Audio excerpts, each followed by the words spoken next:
ጤና ይስጥልኝ አድማጭ ተመልካቾቻችን እንዴት ሰነበታችሁ? ሳምንታዊ የአማራ እይታን ይዘን ቀርበናል በዚህ በራስ ስቱዲዮ። ዶክተር ተስፋዬ፣ አቶ ያሱ እንዴት ናችሁ? ደህና ናችሁ ወይ?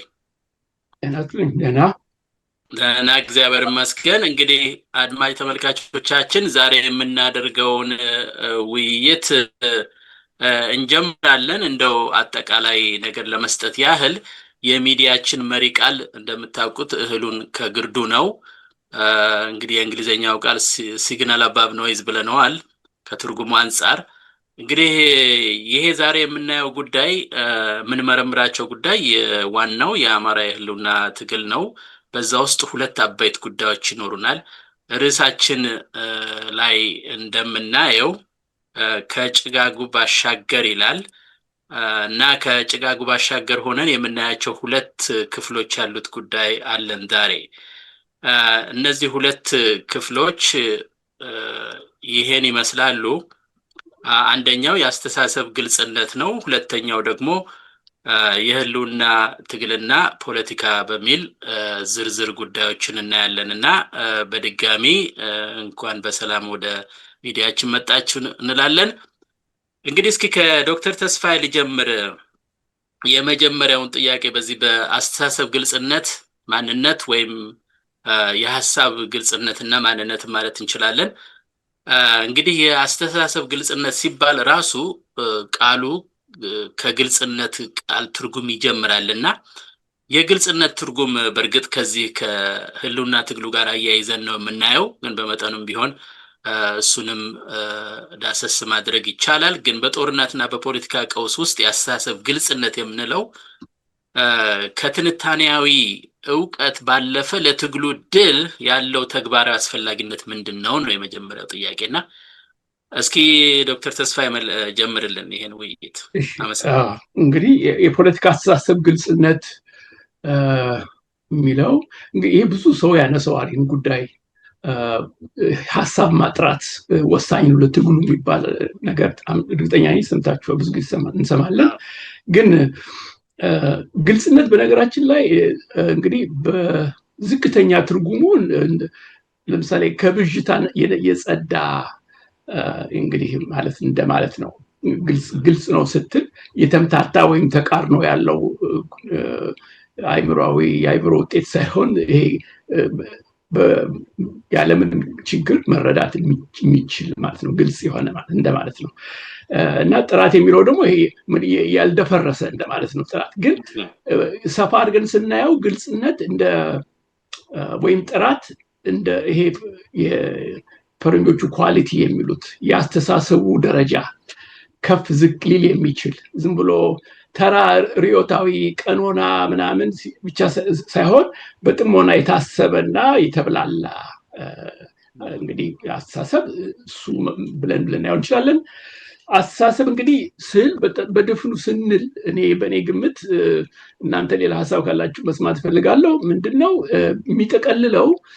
በአንደኛ ነገር ጽንሳዊ ሀሳብን ይይዛል። ይሄ ጽንሳዊ ሀሳብ የምለው ከተራ አስተሳሰብ ይሄ የዕለት ተዕለት ኑሯችን የምናስበው ነገር እቅድ የምናወጣው የምናስበው እሱ ሀሳብ ነው። ግን በፖለቲካው ትግል አስተሳሰብ ስንል ትንሽ ራዕይን ይይዛል፣ እምነትን፣ ትንተናን፣ ትችትን እነዚህን ሁሉ ያካትታል። እና ሀሳብ ዝም ብሎ በንጹሁ የአይምሮ ውጤት ይሄ ተጨባጭ የትንተና እና የቲዮሪ ልበለው የዛ ውጤት ብቻ ሳይሆን ከሌሎች የአይምሮ ውጤቶች ጋር አንዳንድ ጊዜ ይደራረባል፣ ይገናኛል። ለምሳሌ ከእምነት ጋር ከስሜት ጋር አለ አይደል? እና ይሄ ችግር አይደለም። ያው ብቻ ሀሳብ አልጠራም ልትል አትችልም። ምክንያቱም በተፈጥሮ እንግዲህ አስተሳሰብ ብዙ ምን ልበል ጎኖች አሉት። በንጹህ ሀሳብ ብቻ ላይሆን ይችላል። እንግዲህ ትንሽ እንዲገባን በደንብ እንግዲህ ሀሳብ በረቂቁ በፍልስፍና መስክ ስታየው እዛ ላይ ጥራት ሲባል በጣም ውስብስብ የሆኑ ሀሳቦችን ወይም መርሆችን ወይም እሴቶችን እነሱን እንግዲህ ተንትኖ ማስረዳት ብትን አድርጎ ማሳየት ጥራት ሊሆን ይችላል። ግን የኛ በትግል ጉዳይ ላይ ስለምናተኩር የፍልስፍናው ይሄ በረቂቁ ቲዮሪ ምናምን ሳይሆን በኢትዮጵያ አስተሳሰብ በኢትዮጵያ ብሔራዊ እና ፖለቲካዊ ጉዳዮች አገባቡ የአስተሳሰብ አለ አይደለም ግንኙነቱ መጥፎም ጥሩም ሊሆን ይችላል። እዛ ላይ ነው እንግዲህ ወሳኙ ነገር እዚህ ላይ ነው ያለው እና በኢትዮጵያ ጉዳዮች አገባቡ የሐሳብ ጥራት ወይም ግልጽነት እንግዲህ ሐሳብ በአገባቡ የሚሰራው በንጹህ እንዳልኩት በንጹህ ሐሳብነቱ ሳይሆን ከሌሎች የአእምሮ ይዘቶች እንዳልኩት ነው እና ለምሳሌ አገር ወዳድነት ስሜት አለን አይደለም ያ አስተሳሰባችንን ካስተሳሰባችን የጸዳ ወይም በጣም የተገለለ ወይም የተቃረነ ሳይሆን አብሮ ሊሰራ የሚችል ነው ከስሜት ጋር እንደማለት ነው። ለምሳሌ ይሄ አለ። ከዛ ደግሞ ፖለቲካ አስተሳሰብ በጎም መጥፎም ጎን ሊኖረው ይችላል። ይሄን መቼም ግልጽ ማድረግ አለብን። ዝም ብሎ ምንድነው የምለዋለኝ ይሄ ለሰው ልጅ የፖለቲካ አስተሳሰብ መልካም አገልጋይ የፈረንጆች ሰርቫንት የሚሉት አገልጋይ ሊሆን ይችላል፣ ሰርብ ሊያደርግ ይችላል። በሌላ ጎኑ ደግሞ በጣም ክፉ አገር አተራማሽ እና የበላይ ጌታ ጨቋኝ ጌታ ሊሆን ይችላል። ፖለቲካ አስተሳሰብ አላለ ፖለቲካ አስተሳሰብ ራሱ በአብዮት ዘመን እንዳየነው እንደ ሐሳብ ራሱ ጨቋኝ ሐሳብ ነው። ይሄ ሁሉንም አጥፍቶ ራሱን ብቻ የሚያነግስ አለ አይደለም። ይሄ ማርክሲዝም፣ ሌኒኒዝም፣ ስታሊኒዝም የተባለው እንደዛ ሁሉ አለው ማለት ነው የዛ አይነት እና ይሄ ያለ በተጨማሪ ደግሞ አንድ ሌላ ነገር የምጨምረው ሐሳብ ወይም አስተሳሰብ እንደ ጂፒኤስ ወይም ደግሞ አላደም ጂፒኤስ የሚባለው ነገር በቀጥታ ወይም ቃል በቃል በቀጥታ የትግል አቅጣጫዎች የሚሰጠን አይደለም። የትግል አቅጣጫ ወይም የሚመራን ሳይሆን ሐሳብ ራሱ አስተሳሰብ የፖለቲካ አስተሳሰብ ከኛ ንቁ አስተዋይ እና ጠያቂ አቀባበልና አያያዝ ይፈልጋል። ዝም ብሎ እንደተሰጠ ምን ወስዶ አይደለም። ለምሳሌ አንድ ፓርቲ ተነስቶ ወይ አንድ ንቅናቄ ተነስቶ ሐሳብ ሲሰጥ ያን ሐሳብ ቃል በቃል እንደተገለጸ እንይዘዋለን እንጨብጠዋለን ማለት አይደለም። ምክንያቱም የሐሳብ ከቃል እንግዲህ ሐሳብንና የሐሳብ ይዘትንና ሐሳብን የሚገልጡ ቃላቶችን የጽንሰ ሐሳብ ቃላት አለ አይደል? ዲሞክራሲ ወይ ፍትህ ስትል ቃላቱ የግድ ዋስትና የለውም ይዘት ይኖረዋል የምትል አለ አይደለም? የጽንሳዊ ይዘት ይኖረዋል ብለህ ቅድመ ግንዛቤ ሊኖር አይችልም። ምክንያቱም ብዙ ጊዜ በሀገራችን ችግርና በትግሉን ያየ ነው። አሁንም በፋኖም ትግል የምናየው ቃል መወርወሩ ያንን ቃል የሚይዘውን ቁም ነገር ይዟል ወይስ ብሎ የቃላት ዝውውር ነው ብለን መጠየቅም ወሳኝ ነገር ነው እና በዚህ ይሄን እንደ መግቢያ ያህል መናገር ፈለኩ። ባጭሩ አይ በጣም ጥሩ ነው። ባጭሩ ግን ለዚህ አሁን ለምሳሌ የሐሳብ ጥረት ብለህ መጀመሪያ ያስረዳኸው ጥራቱን የምትለካው በግብህ መሆን አለበት ነው አይደለም? ምክንያቱም የሆነ ነገር ለማጥራት ስትፈልግ ከድል አኳያ ከፖለቲካ አኳያ ብለህ ገለጽከው ያ ነው እንዲገልጽልህ የምትፈልገው ነገር ጥራቱ ያ ነው። በሌላ በኩል ቢሄድ ጥራት አለው ማለት ላትችል ትችላለህ እንደማለት ነው። ራሱ ግቡን በደንብ ማስቀመጡ በጥራት ይጠይቃል። ራሱ ግቡ አይደለም? አሁን እኛ ሀገር እዚህ አሁን ያለንበት ሀገር አይተሃል። በሚዲያ ብዙ ጊዜ ውይይት አሁን ተይዟል። ይህ ሀገር ከእስራኤል ጋር ተባብሮ ኢራንን ሲወጋ ዓላማው ግቡ ምንድን ነው የሚለው ግልጽ ላይሆን ይችላል ራሱ እና ያ በቀጥታም ባይሆን በተዘዋዋሪ የሐሳብ ጥራት ጉድለት ነው። ሐሳብ ከግብ ቀረጻ እንግዲህ ከሐሳብ ነው የሚነሳው እና ያሳያል ማለት ነው። በጣም እስኪ እሺ፣ በዚህ እስኪ እንግዲህ እንቀጥልበት። ያሱ በአንተ በኩል ደግሞ እንግዲህ ያው ዋናው ከዚሁ ከፋኖ ጋር የማያያዝም ነገር እንዳለ ሆኖ ሌላ የምትጨምረውም ነገር ካለ ይቻላል። ግን እንግዲህ ይሄ ከዚህ ከተያዘው የህልውና ትግል አንጻር ከፖለቲካው አንጻር የአስተሳሰብ ግልጽነት ስንል ምንድን ነው ማለት? ለምሳሌ አሁን እንዳልነው ግቡ የት መድረስ ነው የምፈልገው ምናምን የሚለውን ነገር የሚመልስ ነው ብለህ ታስባለህ ወይስ የተለየ አይነት አስተሳሰብ ነው? እንዴት ነው የምታየው? የሐሳብ ጥራት፣ የአስተሳሰብ ግልጽነት፣ የተለያዩ ተርሞች አሉ የሚነሱና እስኪ አሁን ዛሬ ከተነሳንበት አንጻር ያንተን ደግሞ እንየውና የኔንም የተወሰነ ነገር እላለሁ። ድምጽ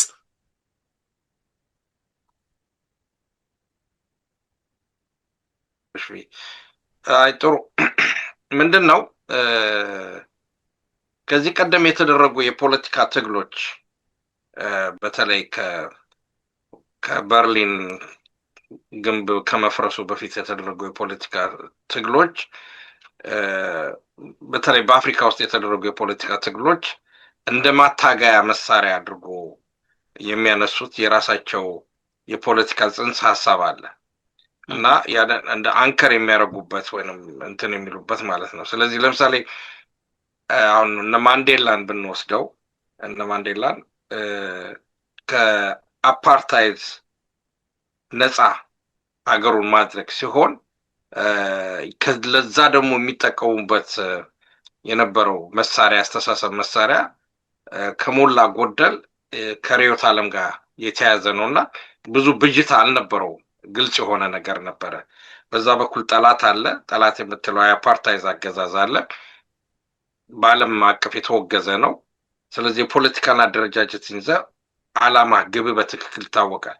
ነገር ግን ከዚህ ከበርሊን ወል ግድግዳ መፍረስ ቀጥሎ የተፈጠረው የፖለቲካ ሁኔታ የማነው ስሙን ተስፋዬ ተሰውለ ምንድነው ኤንድ ኦፍ ሂስትሪ ብሎ የጻፈው አይነት ሰውዬና ጃፓኒዝ እንትና ግን ፉኪያማ ያው እሱ እንዳለው አይዲዮሎጂ የሞተ ነው አይነት ነገር ነው። ከዛ በኋላ የሚንቀሳቀሱት የፖለቲካ እንቅስቃሴዎች አይዲዮሎጂ አልባ የሆኑ ናቸው ማለት እንደ በፊቱ እንደ ማርክሲዝም ምናምን አይነት አይዲዮሎጂ ላይ ተንጠለጠሉ አይደሉም እና አይዲዮሎጂ አልባ ናቸው። አሁን የአማራ ፋኖ ትግል በሚነሳበት ሰዓት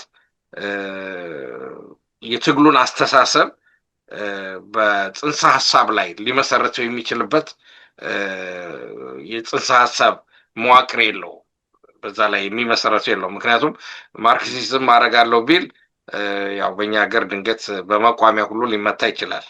ምክንያቱም ማርክሲዝም የተጠላ ስለሆነ ማለት ነው በዘመኑ። ስለዚህ አሁን የተነሳው ምንድነው የህልውና ትግል የሚል ማዕቀፍ ነው ያለው። እንግዲህ የህልውና ትግል ስንል ምን ማለታችን ነው፣ ግቡስ ምን ደረጃ ድረስ ነው የሚለውን ነገር በዛ ላይ ግልጽ የሆነ የሐሳብ ጥራት ያለመኖር ነገር ታያለህ ማለት በፖለቲካው ላይ ማለት ነው። ለምሳሌ ከዚህ ቀደም ከተነሱት ለምሳሌ ብንነሳ መነሻችንና መድረሻችን በተባለው አምባጓሮ ማለት ነው፣ በዛ ቃላት አምባጓሮ የሐሳብ ግልጽነት ያለመኖር ነገር ነው እና አንዳንዱ አይ እኛ መነሻችንም መድረሻችንም አማራነት ነው ይልህና ግን በትግሉ ሂደት ውስጥ ግን ኢትዮጵያን የማዳን ኢትዮጵያ ካልዳነች አማራ ካልዳነ ኢትዮጵያ አትድንም የማለት አስተሳሰብ ያመጣልሃል።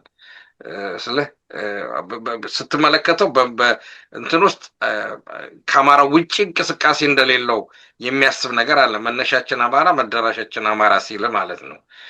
ነገር ግን ደግሞ በተግባር ደግሞ ሲመጣ ደግሞ ኢትዮጵያ ራሷ የምትድነው የአማራ ሲድን ነው የሚል አይነት አስተሳሰብ ያመጣልሃል እና እንዲህ አይነት የግልጽ ያልሆነ የፖለቲካል አካሄድ ቀመር መስራት ነው። በሌላው ደግሞ ይመጣና ለምሳሌ አማራው በብሔር ተጨቁኗል፣ በብሔርነቱ ተጨቁኗል፣ በኢትዮጵያዊነቱም ተጨቁኗል።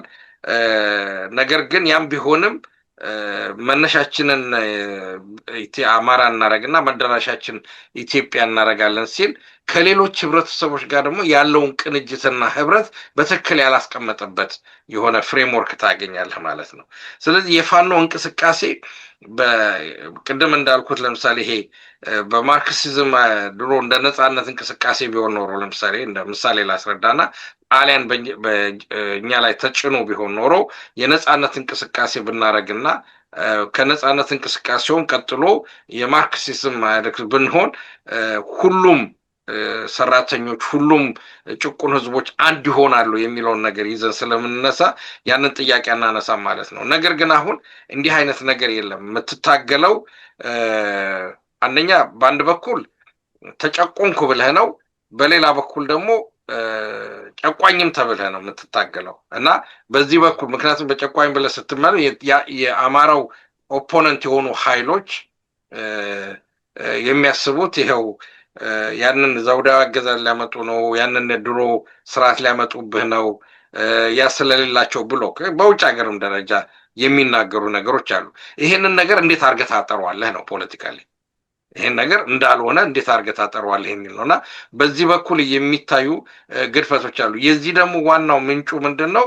ያው በኋላ ወደ ኋላ እንመጣበታለን። የፋኖ አነሳስ እንዴት መጣ? ሂስቶሪካሊ ፋኖ እንዴት መጣ ስትለው ፖለቲካሊ ኦርጋናይዝድ ያልሆነ ሪቪል የሆነ እንቅስቃሴ ወታደራዊ እንቅስቃሴ ነው እና ፖለቲካል አቅጣጫ አልነበረው።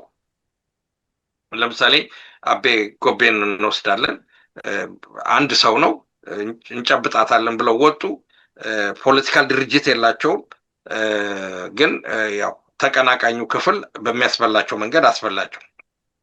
ያ እንቅስቃሴ አድጎ አሁን ባለበት ቦታ ስትመለከቱ እስካሁንም ባለበት እንግዲህ አሁን ከተመሰረተው ፖለቲካል መዋቅር ስትመለከተው የራሱ የፖለቲካል ክንፍ አለው። ግን ያ የፖለቲካ ክንፍ ቢኖረውም ይሄንን የአማራን የፖለቲካል አይዲዮሎጂ ወይንም ደግሞ ጽንሰ ሀሳብ ከግቡ አንጻር በማነጻጸር ያስቀመጠው የፖለቲካል ክላሪቲ የለም።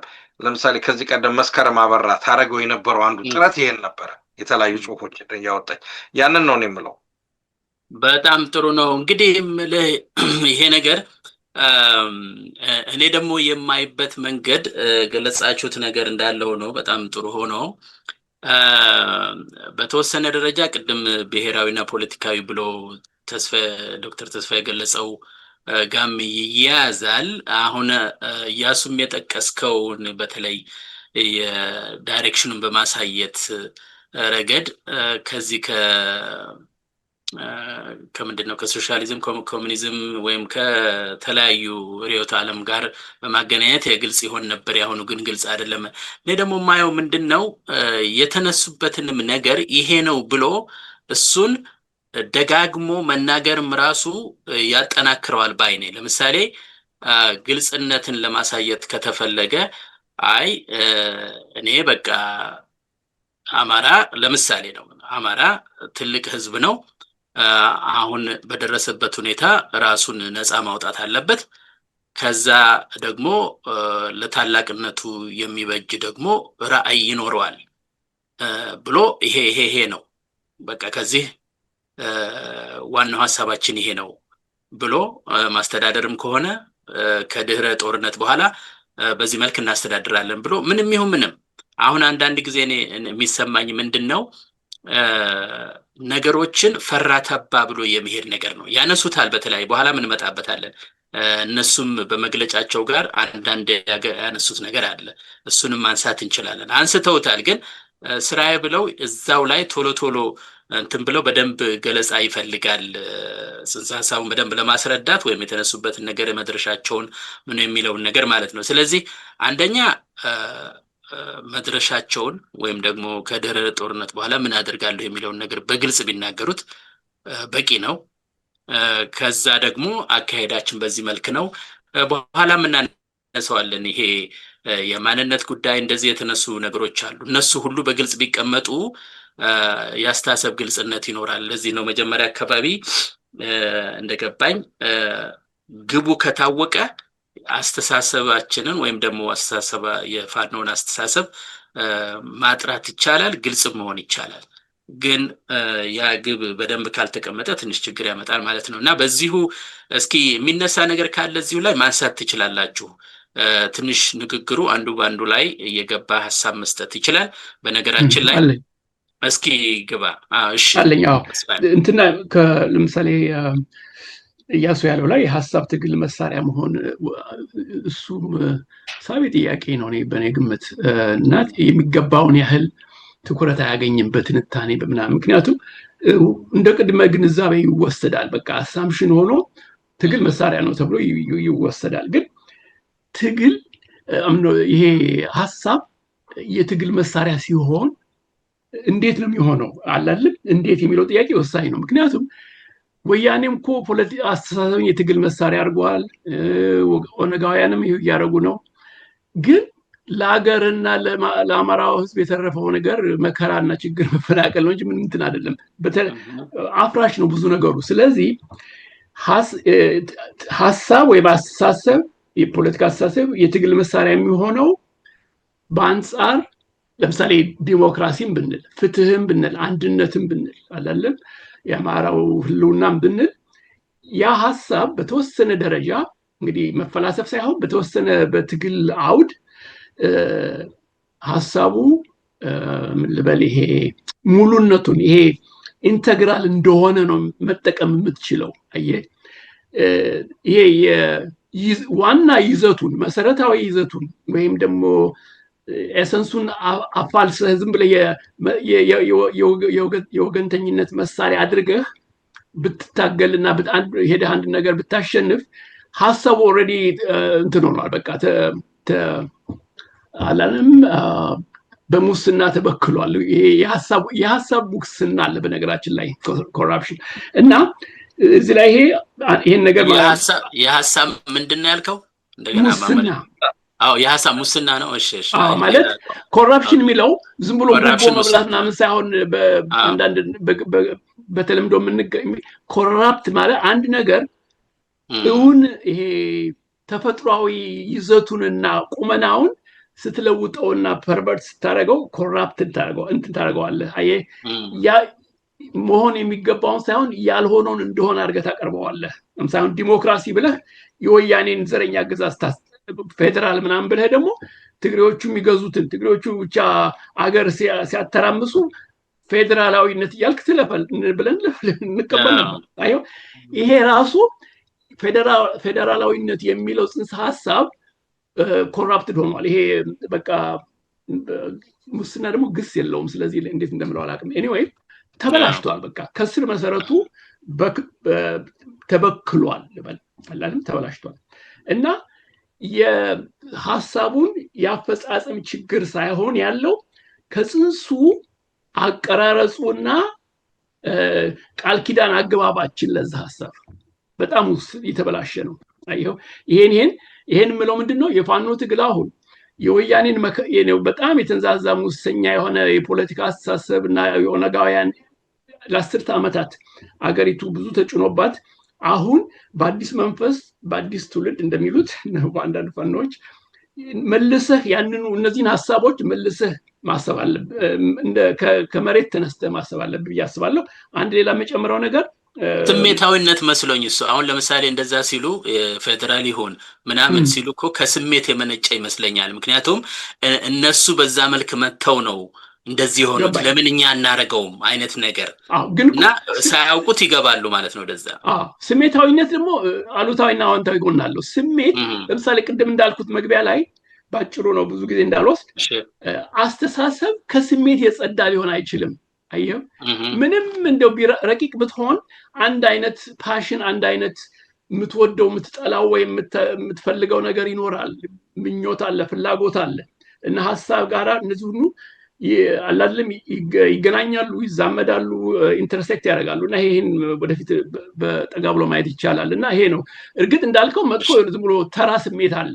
በቃ የኛ ነው የኛ ጎሳ ያመጣው ነው ብለህ በዛ ልትሄድ ትችላለህ። ግን እና ሌላው ነገር ልጠቅስ የፈለኩት ስለ ፖለቲካ ሐሳብ በትግል ቅድም ያልጠቀስኩት ምንድነው ይሄ ትዝ ይላችኋል ይሄ ኦነጋዊ አስተሳሰብ እንትናን ሽመልስ አብዲሳ ያሉት ኮንቪንስ እና ኮንፊውዝ የሚሉት ነገር ትዝ ይላችኋል አይደል? ይሄ ያው ምልህ ማግባባት ወይም ደግሞ ማምታታት ወይም ብዥታ መፍጠር። አየህ አንዳንዴ ሆን ብለህ ግልጽነትን ዝቅ ታደርጋለህ ወይም ትቀንሳለህ ወይም እንደ ጭራሽን ታጠፋለህ። ምክንያቱም የፖለቲካ ግብህን ለመምታት ማለት ነው። እና በትግል ውስጥ ብዙ ጊዜ እንደዚህ ያለ ይሄ ወይም በሌላ መንገድ ስታየው የፕሮፓጋንዳ ትግል ልትለው ትችላለህ። ውጊያ አየህ እና ውሸት በውሸት በቃ ትርክት የፕሮፓጋንዳ እንትን ይሰነዘራል። ምክንያቱም ጠላትን ለማጥቃት ነው። ያ እንግዲህ ጥራት አለው የለውም ብለህ የምትከራከረው ነገር አለ። በተፈጥሮውና በአጠቃቀሙ ያ አስተሳሰብ እንግዲህ አሁን ለምሳሌ አማራ ጭቋኝ ነው እንደዚህ ሲባል በቃ ይሄ ነው እና ይሄ አለ። ግን ካለማወቅ ደግሞ ሐሳብን በቅጡ ካለመረዳት የሚመጣ ብዥታ አለ። ያን ትለያለህ። አየህ ዝም ብሎ በግብታዊ መንገድ እኔ ልሳሳት እችላለሁ። አሁን ለምሳሌ ስለ ኢትዮጵያ አንድነት ሰዋራ በቃ የሆነ ነገር ልል እችላለሁ። ግን ያ ሐሳብ ሊጎድለው ይችላል። በጥሞና ሳላስብ ዝም ብዬ ወይም ደግሞ አሁን ወያኔዎቹ እንደሚያደርጉት ያደረጉት ወይም ደግሞ ኦነጋዊ የሚያደርጉት የሀገር አንድነት የሆነ ያልሆነ የጎሳ ቁጥር ድምር ነው። በቃ ከዛ ድምር ያለፈ ምንነት የለም ኢትዮጵያ ላይ ኢንቴግሪቲ ያለው አንድ አይነት አገር ራሱን ችሎ ምንነት ያለው የለም። ይሄው ለምሳሌ ሐሳብ ጉድለት አለው ማለት ነው። ስለ ሀገር በተለይ ታሪካዊ ሀገርን ስታስብ ዝም ብለህ ሐሳብን ለታሪካዊ ህልውና ተክተህ አይደለም። ያንን ታሪካዊ ህልውና መነሻ ነው። ይሄ ያንተ ምርጫ አይደለም፣ ታሪክ ነው ያቀረበው ያንን ነገር ህልውና እዛ ላይ አለ። እንደዛ ለማለት ነው። አመሰግናለሁ። አይ በጣም ጥሩ ነው። እስኪ የቀረ ካለ ትጨምርበታለህ። ምናልባት ስሜት ያልከውን እኔ ብስጭት ልበለው። ምናልባት ጥሩ ስሜት እና መጥፎ ስሜት ያልከው ምናልባት ብስጭት ቢባል ሊገልጸው ይችል ይሆናል። እንዳልከው ስሜት ካለ አንድ ነገር ለመፈጸም ስትፈልግ በጣም አግሬሲቭ ሆነ የምሰራው ነገር አለ። ያ ጥሩ ስሜት ነው። ግን ሌላው ደግሞ ዝም ብሎ ብስጭት ነው። እነሱ አድርገውታል እኛ ለምን አናደርገው ምናምን። ይሄ አሁን ያልከው ነገር ይጠፋል። እዛ እንትን ውስጥ አገራዊ ነገሩ በራሱ አማራ በምትለው በማንነት ነገር ውስጥ ያለው ሁሉ ነገር ይጠፋብሃል እና እሱ አይነት ችግር ነው። ይሄ ወደ ሁለተኛ ያመራናል። የቀረ ካለ እያሱ ልትጨምር ትችላለህ። ግን ሁለተኛው ላይ ያለኝ ጥያቄ ምንድን ነው? አንደኛ ተስፋዬም ባለው ላይ ብጨምር ደስ ይለኛል። ትንሽ ሰፋ ባደረገው ሀሳቡን ከገባኝ ማለት ነው ተስፋ ያለው። ምክንያቱም ለምሳሌ ይሄ የጽንሰ ሀሳብ መበረዝ ወይንም ኮራፕት መሆን ማለት ነው። ስለ አሁን ለምሳሌ ተስፋዬ ጥሩ አንጥቶታል። ምክንያቱም ለምሳሌ ቲፒኤልኤፍ ስለ ዲሞክራሲ ሲለፈልፍ የነበረ ድርጅት ነው። ግን ዋነኛው ጸረ ዲሞክራሲ ኃይል እሱ ነው። ስለ ዲሞክራሲን የሚጠቀሙበት ፎርዳት ማተር ዌስተርኖችም ማለት ነው ብዙ ሀገሮችም ማየት እንችላለን። እና ዲሞክራሲ አሰች ቃሉ ነው እንጂ ያለው በተግባር የሌለ ነገር ነው። ለምሳሌ አሁን በቲፒኤልኤፍ ይቅርታ እያሱ እዛች ላይ አንተ እሷ ላይ ምን ልበልህ መሰለህ? ይቅርታ አቋረጥኩ። ሀሳቡ የሌለው በተግባር ብቻ ሳይሆን በጽንስም የለም ነው የኔ ክርክር። በጽንሰ ሀሳብም ደረጃ ጽንሱ የለም ማለት ከንሲብ አልሆነም። ቀጥላም ስሬ ጥሩ። አሁን ለምሳሌ የብሔር ፌዴሬሽን ተብሎ ቲፒኤልኤፍ ሲያመጣው የብሔር ብሔረሰቦች እኩልነት ተብሎ ምናምን ሲመጣ ለምሳሌ በአውሮፓ የተፈጸመበት አካሄድ ይሄ አገሮች የተፈጠሩበት በተለይ ከአውስትሮ ሃንጋሪያን በኋላ ከአንደኛ ዓለም ጦርነት በኋላ የተፈጠረው ከኦቶማን ኢምፓየር በኋላ የተፈጠሩ ሀገሮች ምናምን እየተባለ በዚህ በእናንተ በአሜሪካው ሰውዬ አማካኝነት ሰልፍ ዲተርሚኔሽን ብሎ የተፈጠረበት እና በተግባር የዋለበት ነገር አለ። ያንን ግን አሁን ቅድም ተስፋም ካለው ጋር ሂስቶሪካል ከሆነ ኤሌመንት ጋር አሁን ለምሳሌ አገር ያልነበሩ ናቸው ብዙዎቹ። አገር ያልነበሩ የታሪካዊ ግንኙነትም የሌላቸው በሚድል ኤጅ እርስ በርሳቸው ሲባሉ የነበሩ አንድ ወጥ የሆነ ሀገሮች አልነበሩ። አንድ ወጥ የነበሩ አልነበሩም። ስለ የአውሮፓን ነገር ስታስበው ለምሳሌ ከዚህ ከሮማን ዘመን ጀምረህ አንዱ ሲገዛ ከዛ እንደገና ደግሞ የኦቶማን ኢምፓየርም አለ፣ ከዛ የናፖሊዮንም አለ። እንዲህ አይነት ነገር ነበር እና አንድ የሆነ ወጥ የሆነ መንግስትና ታሪክ በቅሎ የሄደበት አገር ማግኘት በጣም ከባድ ነው። በአንድነት በጥቅል ስታስባቸው ሊመስል ይችላል እና ያንን ፌዴሬሽን ሀሳብ ኢትዮጵያ ውስጥ ታመጣና ለረጅም ጊዜ በፖለቲካ በዚህ በኢኮኖሚ በማህበራዊ መስተጋብሩ በምናምን የተሳሰረውን ህዝብ ቆርጬ ካልጣልኩት ብሎ መጋዝ ይዞ መጣ ማለት ነው። ቀደም በጽንሰ ሀሳብ ደረጃ ያለው የለውም የሚለው ነው። አሁን ወደ አማራ ፋኖ በመጣበስከሳ በደዚህ አይነት ወጥመድ ውስጥ የገባ ይመስለኛል እና የአማራ ፋኖ በዚህ በጽንሰ ሀሳብ ደረጃ በአንድ በኩል ዲፌንሲቭ በአንድ በኩል ኦፌንሲቭ የሆነበት ሁኔታ። በነገራችን ላይ እያሱ እዚህ ጋር አንድ ነገር አስታወስከኝ። እንደው ምናልባት መግባት ትችላላችሁ። የማንን አሁን ስታነሳው ትዝ ብሎኝ ነው ድሮ ይሄ አንዳርጋቸው ጽጌ የጻፈው ላይ የአማራው ህዝብ ከየት ወደ የት የሚል አገኘውና ሳነበው በፊትም አንብቤው ነበር ብዙም እንትን አላለኝም።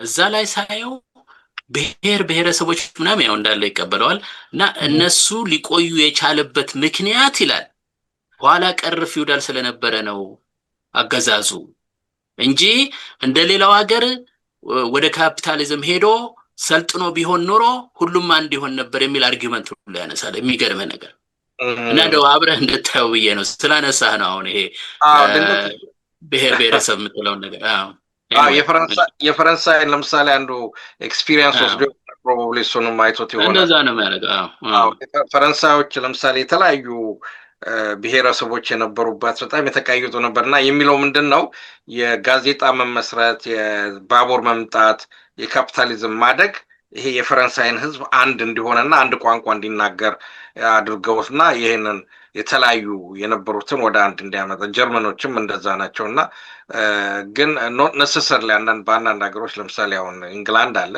የመጀመሪያው ኢንዱስትሪያል ሀገር ነው። ነገር ግን ስኮቲሽ ነው፣ ዌልሹም ዌልሽ ነው። እንደውም ጭራሽ በ20ኛው ክፍለ ዘመን ገኖባቸው ዌልሾቹ ራሳቸው ቋንቋቸውን ካላከበረላቸው ብለው ቀውጥ ያድርገው ዛሬ ዌልሽኛ ከሞተበት ተነስቶ እንዲናገር የተደረገበት ነው። ግን አሁን ወደ አማራ ፋኖ በሚመጣበት ሰዓት ለምሳሌ በዚህ በአይዲዮሎጂ አሁን ለምሳሌ የጽንሰ ሀሳብ መሰረት ሊኖረው ይገባል ብለን ስንናገር በየትኛው ጽንሰ ሀሳብ ላይ ይመስረት ስንል ለምሳሌ ፌዴሬሽን በሄቲክስ በዚህ በብሔር ፖለቲካ በፌዴሬሽን እንዳልነው አገር ያበጣበጠ ራሱንም ያደማ አማራ ህዝብ ዛሬ በደረሰበት ሰቆቃ ላይ እንዲገባ ያደረገበት ነው። ስለዚህ አያስኬደውም ዞሮ ማለት ነው። ነገር ግን እንደገና ደግሞ ተመልሶ በዩኒቲ እንዳያል ደግሞ ጠላቶቹ ይተባበሩና ይሄው ለምሳሌ አንዱ ሪፈር ማድረገው እስክንድር በዚች ማነች አንድ ጋዜጠኛ ነበረችና ጨምበልህን አውልቅ ትለው ነበርና እና እንዲህ አይነት ነገሮች ይሄ ለዚህ ነው ኦፌንሲቭ እና ዲፌንሲቭ የሆነ ውስጥ የገባበትና በዚህ ምክንያት ቅድም የመጀመሪያ የጠየቀው ጥያቄ የአስተሳሰብ ጥራትን የፖለቲካ ጥራትን ይሄ ቅድም ያልከው ፈራ ተባ እያለ ነው ያልከው ነገር ለዚህ ነው። ለምሳሌ አሁን ቁርጥ ብሎ አማራኒዝም ነው ማካሄደው። አማራኒዝም የሚባል ፍልስፍና ፈጥረናል፣ አይዲዮሎጂ ፈጥረናል። አማራኒዝም ዲፋይን የሚደረገው ከታሪክ፣ ከቋንቋ፣ ከባህል፣ ከኢኮኖሚ፣ ከጂኦግራፊ ይሄንን ይመስላል። ምንዋጋው ምንታገለው ለዚህ ነው። whether you like it or not ብሎ አልመጣም። ምክንያቱም ይሄ ጽንሰ ሀሳብ ገና በህብረተሰብ ውስጥ አንደኛ አልተፈጠረም። ከተፈጠረም ወደ ህብረተሰብ ውስጥ ወርዶ ሀሳቡ ማለት ነው ወደ ቁሳዊነት ነገር ተለውጦ ህዝቡ ተቀብሎት ለዛ የሚታገል ኃይል ገና አልተፈጠረም፣ ገና ነው። ስለዚህ አሁን ያለው አማራጭ ደግሞ አብዛኛው ጋር ኢትዮጵያ ወደ ዋናው ገበሬው ጋር ወደ ህዝቡ ጋር ስትሄድ በኢትዮጵያዊነት ነው። አሁን ኢትዮጵያን አባንደን አድርገህ አይደለም የምትታገለው። ስለዚህ የአማራ ፋኖ በዚህ በሁለት ኦፖዚት በሆኑ ኃይሎች ላይ የሚያንጃብብና ለዚህ ነው ፈራተባ የሚለውና ነው። ወይንም ደግሞ ቁርጥ አድርጎ መጀመሪያ እንደተበለው ማለት ነው። ብዙ ጊዜ ብዙ የአማራ ፖለቲከኞች ቻሌንጅ የተደረጉበት ነው። ብዙ ኢንተርቪው ላይ ለምሳሌ አይዲያው ኢትዮጵያን የፈጠራት አማራ ነው የሚለው አስተሳሰብ አለ።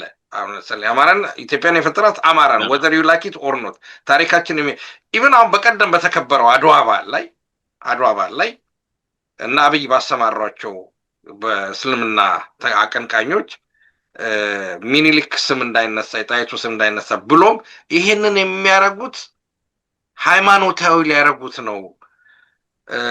ዳድዋ ላይ ሞቱም እኮ ሙስሊሞች አሉ አይነት ነገር ፖለቲካ ትርክ ሲፈጠር እንደዚህ አይነት ነገር ግን አማራው ባለው ታሪኩ ላይ ጸንቶ ማለት ነው whether the other like it or not it doesn't matter እነሱ ወደዱትም አልወደዱትም የሌላ ጉዳይ ነው።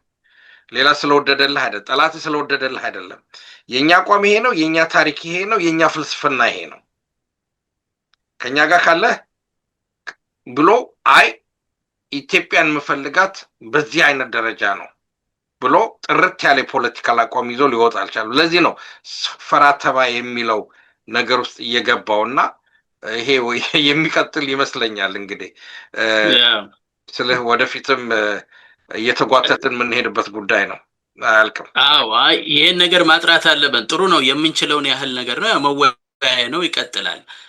ይሄ ወደ ሁለተኛው ያሸጋግረኛል። ምክንያቱም አሁን ምንም እንደምናውቀው በተለይ ከወያኔ መምጣት በኋላ ሳንወድ በግድ ይሄ ያው ራስን ካታጎራይዝ የምታደርግበት ነገር ስለተፈጠረ አሁን አማራውም የተለየ በመገደሉ ምክንያት በመጨፍጨፉ ምክንያት ያው ለህልውና ትግል ተዳርጓል።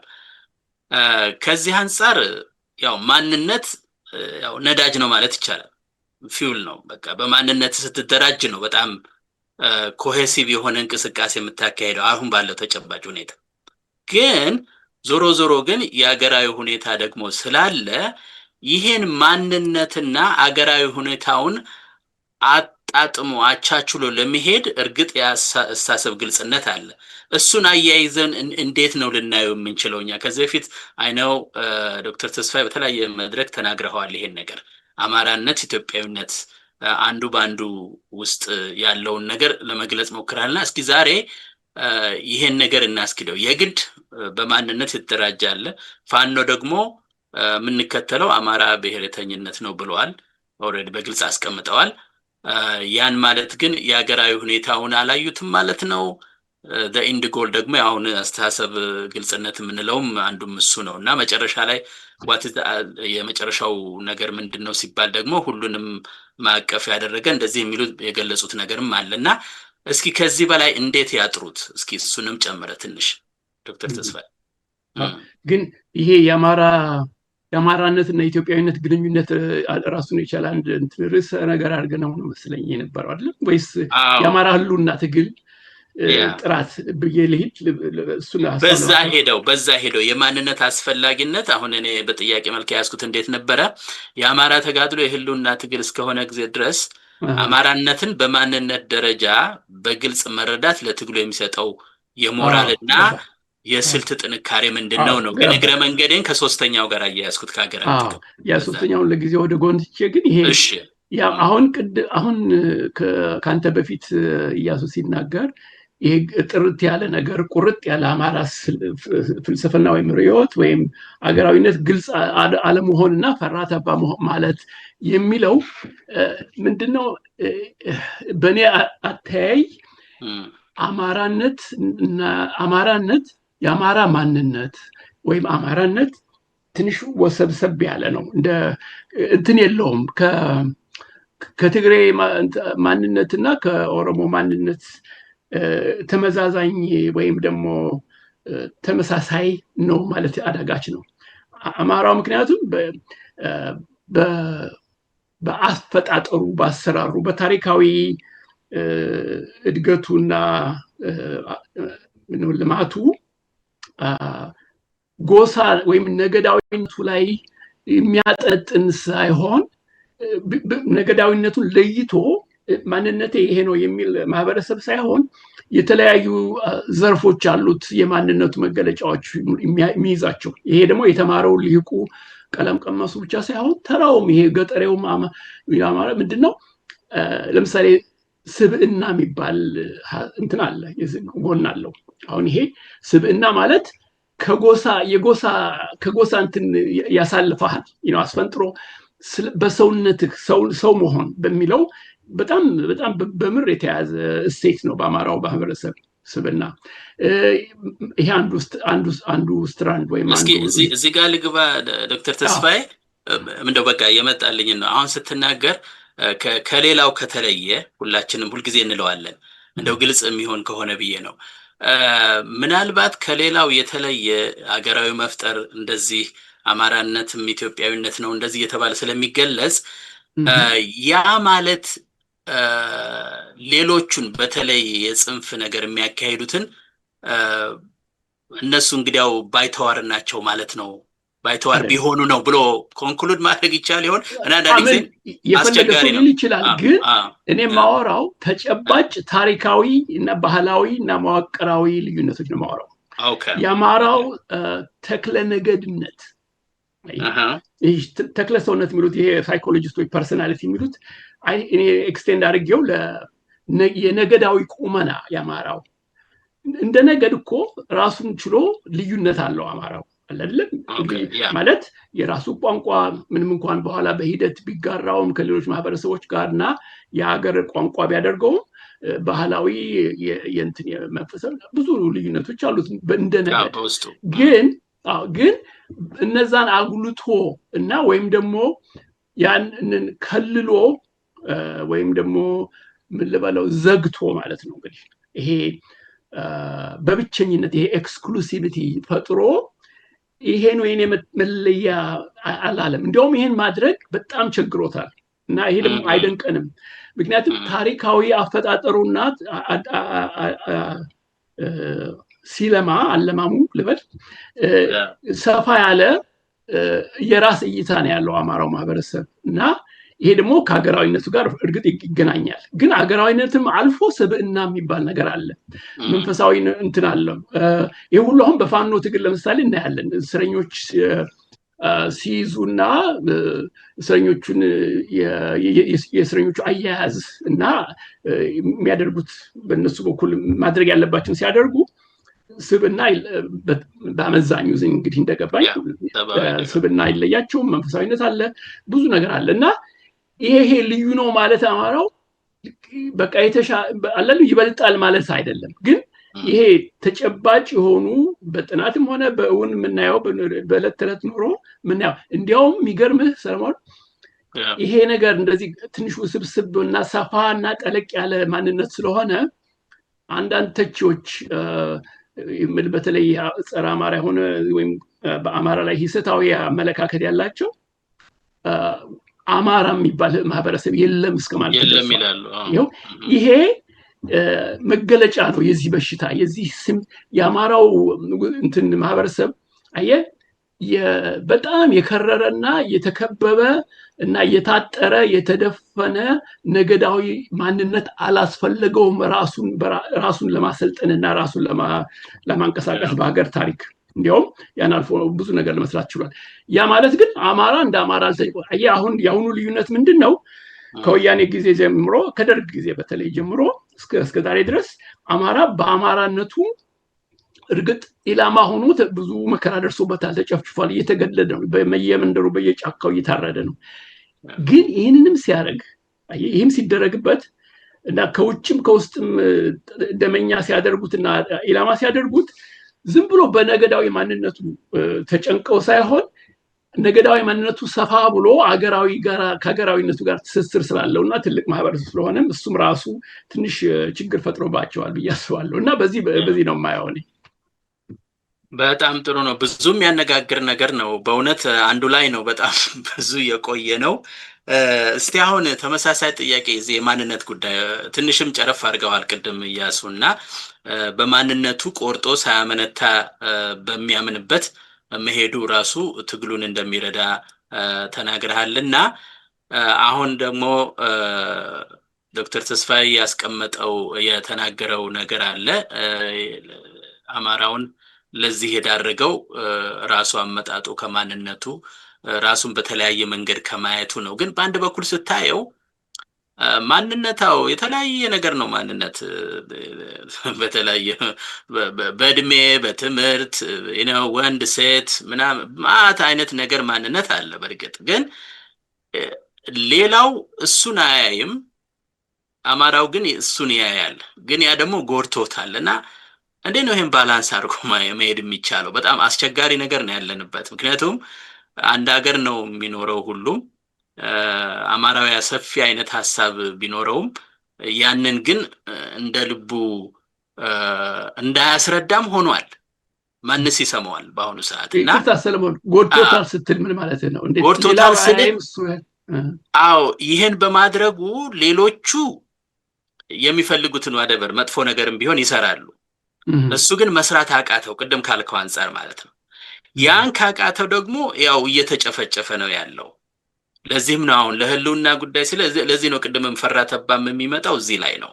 በቃ እየጨፈጨፉኝ ነው። በአንድ በኩል አማራ ሆኜ መነሳት አለ፣ በሌላ በኩል ደግሞ የተለያየ ማንነት አለ። ስለዚህ የሚለውን እንደው ለማየት ፈልጌ ነው። እና እንደው ኢያሱ ከዚህ አንጻር አገራዊ ጥቅሙን ማንነቱንም ተደራጅቶ ህልውናውንም እየተከላከለ ለሀገራዊ ጥቅም ወይም ሀገራዊ ፋይዳ በለው እንግዲህ በእናንተና ቋንቋ የሚሰጠው ጥቅም ምንድን ነው? የአማራው አሁን የሚያካሄደው የህልውና ትግል ለሀገራዊ ጥቅም ምን ያህል ጥቅም አለው? እንደው መጨረሻ ላይ የአሁኑ ሳይሆን የሚታየው መጨረሻ ላይ የሚሰጠው ጥቅም በሚለው እንዝጋው ይሄኛውን ውይይት። የአማራው ህልውና ትግል በፈለገው እንትን ያስቀምጡት እንጂ ቅድም ከሀሳብ ጥረት ጋር አማራው እኔ ማን ነኝ በታሪክ አንጻርነቱ፣ በባህል አንጻርነቱ፣ ከሌሎች ህብረተሰብ ጋር ካለው ግንኙነት፣ በጂኦግራፊ አቀማመጡ እነዚህን ሁሉ አካቶ ማንነቱን በግልጽ ዲፋይን ማድረግ መቻል አለበት።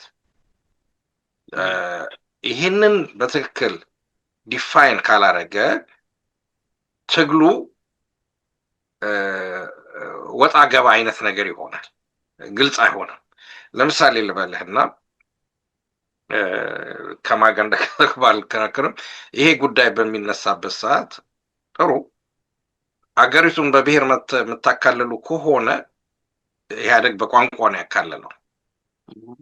እኔ ደግሞ ዲማንድ ማድረገው እንደ አማራነቴ የአማራ አጽመ ርስት የሆኑትን እትብቱ የተቀበረበትን የታሪክ አሻራ ያለበትን መሬቶች በሙሉ ለአማራ መሰጠት አለበት የሚል ነው።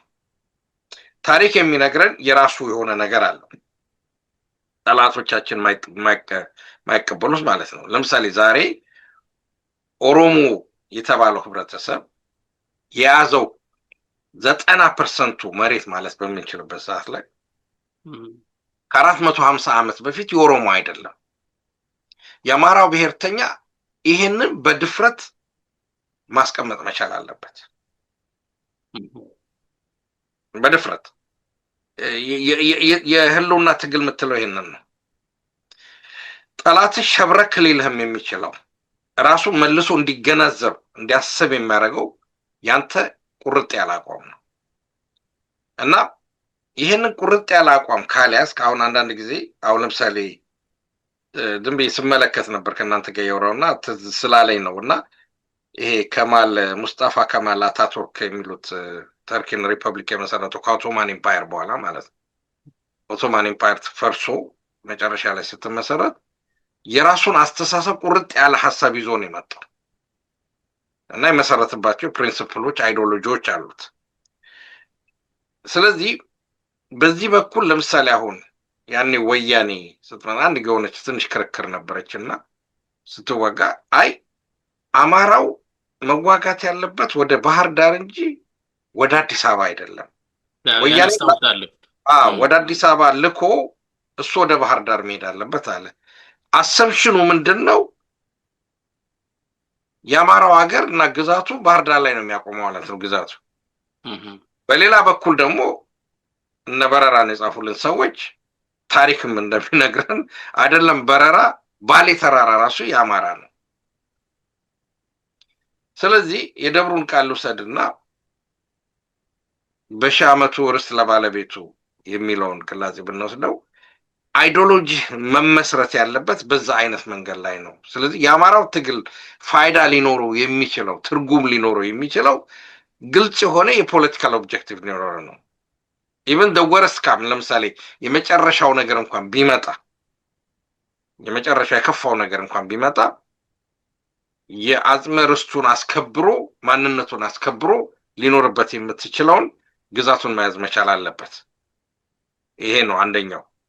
ስለዚህ ባጭሩ በአማራነት ተደራጅቶ ለሀገር ባለቤትነት መታገል አለበት ነው። በቃ ባጭሩ ሁለት ምርጫ ነው ያለው። ሁለት ምርጫ ነው። አሁን እዚህ ላይ በደም ላብራራና እዚህ ላይ ልሄድበትና አማራ በውስጥ ለምሳሌ በኢትዮጵያ ማዕቀፍ ስንመለከተው ለራሳቸው ስልጣን ሲሉ ለፖለቲካ ስልጣን ሲሉ የብሔርን ፖለቲካ አጀንዳ አምጥተው ጭነውበት ያስቀመጡት አሉ። እነ ቲፒኤልኤፍ በሐሰት ፖለቲካ ማለት ነው። ስለህ የብሔር ፖለቲካ ዘርግተህ አሁን ለምሳሌ አባይን አትገነባም ስቱፒድ ካልሆንክ በስተቀር ስለ ኢትዮጵያ አባይን አትገነባም። ስለ ሁለቱ ይጋጫል። አየህ፣ ያ ዩኒቲን የሚያሳይ ነው። ፖለቲካው ህገ መንግስቱ ደግሞ መሰባበርን የሚያሳይ ነው። በቲፒኤልኤፍ አቋም እኮ ቤንሻንጉል መገንጠል ይችላል። አባይን ገንብተህ ቤንሻንጉል ነገ ጉልበትና ኃይል ቢኖረው ገንጥሎ መሄድ የሚችልበት ህገ መንግስታዊ ስርዓት አስቀምጠሃል። አየህ፣ ተቃርኖ እዚህ ላይ ነው። ለምሳሌ ልበልህና ኮሻ ምናምን የሚለው አሁን ደግሞ ድንገት በፊትም የተጀመረ ይሆናል። ትልቅ ግድብ እየተሰራ ነው በደቡብ አካባቢ።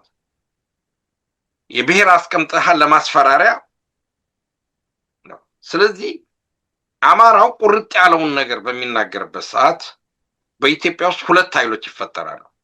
በመጀመሪያ ደረጃ ራሱ ቲፒኤልኤፍ ለምሳሌ እንደ ቲፒኤልኤፍ ያሉ አማራ እና ሌሎች ደግሞ አክራሪ የሆኑ ብሔርተኞች አክረው ቢሄዱም በህዝባቸው ዘንድ የሚኖራቸው ተቀባይነት ቅቡልነት አነስተኛ ሊሆን ይችላል። ነገር ግን ከዛው አንጻር በኢትዮጵያ መዋቅር ውስጥ መኖር የሚፈልግ ታሪክ ያለው ሰንሰለት ያለው እስስር ያለው ደግሞ ህዝብ አለ። ደቡብ ህዝብ ለምሳሌ አለ፣ ትልቅ ህዝብ ነው። የጋምቤላዎች አሉ ለምሳሌ፣ አየህ፣ ሌሎችም ህዝቦች አፋሮች አሉ። እነዚህን ኃይሎች በመያዝ ኢትዮጵያን መልሼ ከወደቀችበት አነሳለሁ የሚል ርዕዮተ ዓለማዊ አይዲዮሎጂካል ፍልስፍና ሊኖር ያስፈልጋል፣ ያለምንም መሸማቀቅና ፍረት። ስለዚህ ሁለት ምርጫ ነው ያለው። የመጀመሪያው ምርጫ እንደ አገር እንደ አማራ ህዝብ የአማራን መንግስት አቁሜ የሚሄድበትን እንደ አታቱርክ አይነት ነገር ተርክሽን እንደሰራው እኔም ሰርቼ እወጣለሁ የሚል ነገር ሊኖረው ይችላል።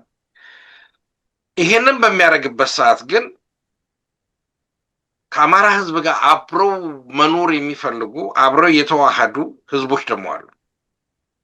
ለምሳሌ አሁን የሰሜን ሸዋ ኦሮሞዎችን እንመልከት። ኦርቶዶክስ ናቸው። ባህላቸው፣ ውህዳቸው፣ ጋብቻቸው ከአማራው ህዝብ ጋር ነው። ይሄንን ህዝብ አቅፈ መሄድ ትችላለህ። ጄኔቲካሊ እንዲህ ስለሆንክ ከኔ ተነጥለ መውጣት አለብህ አትለው። ስለዚህ ይሄንን የሐሳብ ጥራት ልታመጣ የምትችለው ቁጭ ብለህ ሰነድ ስትሰራና በዛ ሰነድ ላይ የፖለቲካ ርዕዮተ ዓለም ስትቀርጽ ነው። አይ ጥሩ ነው ምልህ አንዳንድ ጉዳዮች ያነሳቸው ነገሩ ከድህረ ጦርነት በኋላ ልበለው ከዛ በኋላ ሊነሱ የሚችሉ ጉዳዮች ናቸው። ከድህረ ጦርነት አይደለም። ኖ ከድህረ ጦርነት ይኸውልህ፣ ጦርነቱን ስታካሂድ የፖለቲካ እንቅስቃሴ ስታካሂድ አንድ 6 ነጥቦችን ዶት አድርጎልኝ ነበርና ለምሳሌ ኮንክሪት የሆነ ፖለቲካል ኦብጀክቲቭ ያስፈልግሃል። አይዲዮሎጂካል ፋውንዴሽን ያስፈልግሃል። ስትራቴጂ አቺቪንግ ዩር ቻሌንጅ የሚለው ስትራቴጂ ያስፈልግሃል። ከህዝብ ጋር ያለን ቅድም ለምሳሌ አማራ ነኝ ስትል ኢትዮጵያ ነኝ ስትል ከአብዛኛው ህዝብ ጋር ሊቀበለኝ ይችላል ይሄንን ሐሳብ። ለምሳሌ ቲፒኤልኤፍ ያደረገችው ምንድን ነው? ቲፒኤልኤፍ ያደረገችው የማይቀበላትን በሙሉ እየገደለች ነው የመጣችው። ጨፍጭፋ በተለይ በአርበኝነት አገለገሉ በኃይለ ሥላሴ ጊዜ ጥሩ ነገር ስም የነበራቸው ምናምን የተባሉትን ጨፍጭፋ ነው የመጣችው። በተለይ የኦርቶዶክስ ሃይማኖትን መሪዎችን ምናምን እና ከዛ የድርጅት አወቃቀርህ አለ፣ የስነ ምግባርና የምታካሄደው እንቅስቃሴ አለ እና መጨረሻ የዓላማ እቅድ የሚለው ነገር አለ። ስለዚህ ይሄ በትግል ውስጥ መቀረጽ ያለበት ነው። ከትግል በኋላም አለቀቁ ጉዳዩ ሌላ ምት አይደለም። መንቀሳቀስ ያለበት በትግል ውስጥ አቀምጠህ ስትሄድ ነው። ለምሳሌ አሁን ትክክልም ሆነ አልሆነም፣ ደገፍ ነው አልተገፍ ነው፣ ቲፒኤልኤፍ ወይም ሻዕቢያ ተነሳ፣ አላማዬ ኤርትራን ማስገንጠል ነው፣ አላማ ኢትዮጵያ ቀኝ ገዢ አገር ነች ብሎ ነው የተዋቀው። ትክክል ይሁን ትክክል አይሁን ሌላ ዶክትሪን ሆኖ ማለት ነው። ስለዚህ አሁን የተነሳው የብሔር ፖለቲካ ወንም ያለው ፖለቲካ ሲቀነቀን ያለው ፖለቲካ ኢትዮጵያን የሚያጠፋ ነው፣ ሌሎችንም የሚያጠፋ ነው። ስለዚህ እኔም መዳን አለብኝ አገሪቱን መዳን አለበት ብለህ ይሄንን የፖለቲካ መስመር ይዘህ ስትነሳ ነው ሌሎችም ህዝቦች ሊከተሉ የሚችሉት በዛ ዓላማ ላይ የተሰማሩት። እሺ ኦኬ እስኪ እሺ ተስፋዬ ግባና ይሄን ነገር እንጨራርሰው። እሺ የአማራ ህልውና ትግል ያስተሳሰብ ጥራት ላይ ትንሽ አንድ ሁለት ነገሮች ማለት ፈልጋለሁ። የአማራ ህልውና ትግል ያስተሳሰብ ጥራት ይጎለው አድርግ። ምክንያቱም ምንም እንኳን የተቀደሰ ነው፣ ምክንያቱም የመኖር አለመኖር ጉዳይ ነው፣ ግልጽ ነው። ግን የመኖር አለመኖርን ጥያቄ የህልውናን ጥያቄ ከፖለቲካ አስተሳሰብ በጣም አገሎና አርቆ የሚያይ ሰው ብዙ አለ። እያወቁም ቢሆን ሳያውቁ እንደዛ አይነት ስህተት ይሰራሉ። ስለዚህ እሱን ትንሽ አንድ ሁለት ነገር ለማለት እንግዲህ ምንድነው መጀመሪያ ነገር ለአማራው የመኖር አለመኖር ውጊያ የፖለቲካ ሀሳብ ፖለቲካ አስተሳሰብ የትግሉ ዋና መስክም መሳሪያም ነው። እዚህ ላይ የማወላዳ በቃ ማረጋገጥ ያስፈልጋል። ፖለቲካ ምክንያቱም ዘርፈ ብዙ ነው። ፖለቲካ መጥፎ ጎን አለው፣ ጥሩ ጎን አለው። እንደ ማንኛውም ነገር አለ አይደል? እንደ ምጣኔ ሀብትን ብትል በዝባዥና ሰዎች የሚጨቁን እንትን አለው፣ አገር የሚያለማም አለ። እንደዛ ነው እና ዝም ብለህ በደፈናው በጥቅሉ ፖለቲካ ትርፍ ነገር ነው ወይም ቅንጦት ነውና ከህልውና ትግልና እንትን አትበሉብን አትበርዙብን የሚለው ነገር በጣም እንደው የዋህ የሆነ ተግባራዊነት ለዋለሁ። ምክንያቱም በተጨባጭ ሐሳብ ለተግባራዊነት ትልቅ አስተዋጽኦ የሚያደርግ ነው እና ፖለቲካ በጠቅላላው እንትን ማለት የለበትም። ሁለተኛ ነገር ምንድነው ከአስርተ ዓመታት ወረራ፣ ብዝበዛ፣ ጭቆናና ጭፍጨፋ በኋላ የፋኖ መፈናቀል ከዚህ ሁሉ ጊዜ በኋላ ዛሬ የአማራው ህልውና በታሪክ ዳብሮና አብቦ እንደተሰጠ የምንቀበለው ወይም የምንይዘው ሳይሆን መልሰን ልንገነባው እና ልናጠናክረው የሚገባም ነገር ነው አለ አይደል? አሁን ለምሳሌ አማራው ሁሉ ጭንቅ ሲመጣበትና መፈናቀል ጭፍጨፋ ሲመጣ ያንን በምንም መልኩ የሚመጥን ተነሳሽነት አለማሳየቱ የዚህ የድክመቱ አለ አይደለም መገለጫ ነው።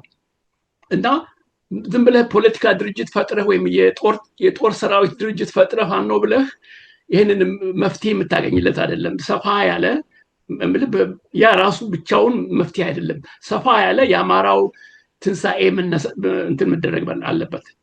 ሶስተኛ ላይ ደግሞ ምንምለው በዚህ ትግል ውስጥ ፋኖ ኃይሎች አፋብን እንግዲህ የራሱን አድራጊ ፈጣሪነት ብያለው ማጠናከሩ ወሳኝ ነው።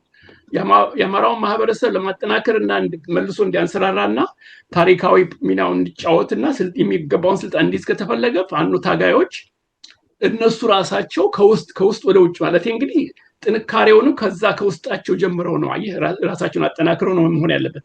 እዚህ ላይ ነገር ልጥቀስ። በሰሞኑን ያየሁት ትናንት ነው ዛሬ ያየሁት ሚዲያ ላይ ለምሳሌ የቅድም እያሱ ጠቅሷል። ይሄ አጽመ ርስት ያልከው ነገር እና የወልቃይትን አይነት ራያን አይነት ቦታዎች እነሱን በሚመለከት በዋሜራ ሚዲያ ለምሳሌ አቶ ግርማ ካሳ ትንሽ ሀሳብ አቅርቦ ነበር። ይሄ ምንድነው በጣም ብዙ ሚዲያዎች የሚደግፉታል፣ ጠለስ የሚባል ሌሎች ምንድነው ይሄ ሰሜነኞች አንድ መሆን አለባቸው አለ አይደለ? አማራው ከትግሬው ጋራ መተባበርና መወያየት መቀናጀት ያስፈልገዋል እና በሰላም በስምምነት ዝም ብሎ የአማራ መሬት ይሄ ወልቃይት የአማራ ነው የትግሬ ነው የሚለውን ነገር ትተው በቃ በሀገራዊነት በኢትዮጵያዊነት ብቻ ምናምን አላለም ሰላም ይስፈን ወይም ደግሞ ነገሩ መፍትሄ ያገኝ ይላል። እና ይሄን ሲል ደግሞ ያውም እንትን አሳይቷል፣ ይሄ ቪዲዮ አሳይቷል። ዓለም አቀፍ የት እንደሆነ አላውቅም፣ አውሮፓ ውስጥ ይሁን አላውቅም፣ ይሄ ትግሬዎች ሰላማዊ ሰልፍ አድርገው ከያዙት መፈክር ውስጥ አንዱ ምን ይላል? ጀግንነት የተጋሩ ብቻ ነው ይላል። አድዋ የተጋሩ ነው የትግሬ ነው ይላል። ሌላው ሁሉ ተረት ነው ይላል። ተመልከት። እና እሱ ራሱ አቶ ግርማ ካሳ እንዳለው በጣም የተስፋፋና የተንሰራፋ ጥላቻ ያለ ከነዚህ ጋር ሄደ ደግሞ እዚህ ላይ ፍትህ የሚባል ጥያቄም አይነሳም። ያ ሁሉ የተደረገ በደል ያላደረገ የፋኖ ትግል በቃ ሰሜነኞች አንዱ ሆኖ ይሄ ያለና ይሄ ለትግሉ ጥራትና አላደም ግልጽነት ደመኛ ነው። ይሄ አይነት አስተሳሰብ አይው የህልውና ትግል ብለህ ገና ህልውናን ሳታረጋግጥ እንደው ግማሽ መንገድ እንኳን ሳትሄድ ተደራደሩ አንድ ሆኑ የአማራው አጽመ ርስቱ ግድ የለም የኢትዮጵያ ነው ተውት ምናምን ማለቱ ራሱ በጣም አስቸጋሪ ነገር ነው የሚሆነው እና ይሄ ያለ እንግዲህ የአማራ የህልውና ትግል በአስተሳሰብ ጥራት ያስፈልገዋል ስንል ይሄንንም ያጠቃልላል አይደለም። እንዲያውም ፋኖች እዚህ ላይ ባለፈው ጊዜ እንዳልኩት ትንሽ እዛ ላይ እጦትም ባይባል ምንድነው እጥረት አለ። የፈርም የሆነ አሁን ኢያሱ በሚለው መልክ የወልቃይት ጠገዴን የአጽመ ርስቶቹን በሚመለከት ያማራው ፈርጠም ያለ አቋም መያዝ ላይ በጣም ፈራ ተባ እያሉ ነው የምታየው። እንግዲህ ለምን እንደሆነ አናውቅም። ይሄን እና ይሄ ነው አይ ጥሩ ነው። ምክንያቱም ይሄን ካርታ ያመጣሁት ምንድነው ከሀበሻ ጋር ያገኘሁትና አቻሜል ታምሩ ጽሁፉን አላሳየውም ካርታውን ብቻ ነው ወይ ስለ ወልቃይት ሲያነሳ እዛ ላይ ከራሳቸው ስታቲስቲክስ ተነስቶ በ2009 ላይ 400 ምናምን ነበር ሰዎች። ከዛ በኋላ ደግሞ በ3% ቢያድግ እነሱ እንዳሉት ሊደርስ የሚችለው ወደ 494,000 ምናምን ሰው ነው። ግን አሁን ዲስፕሌስድ ሆነብን የሚሉት 1.2 ሚሊዮን ህዝብ ነውና ተበድረው ነው የሚያደርጉት።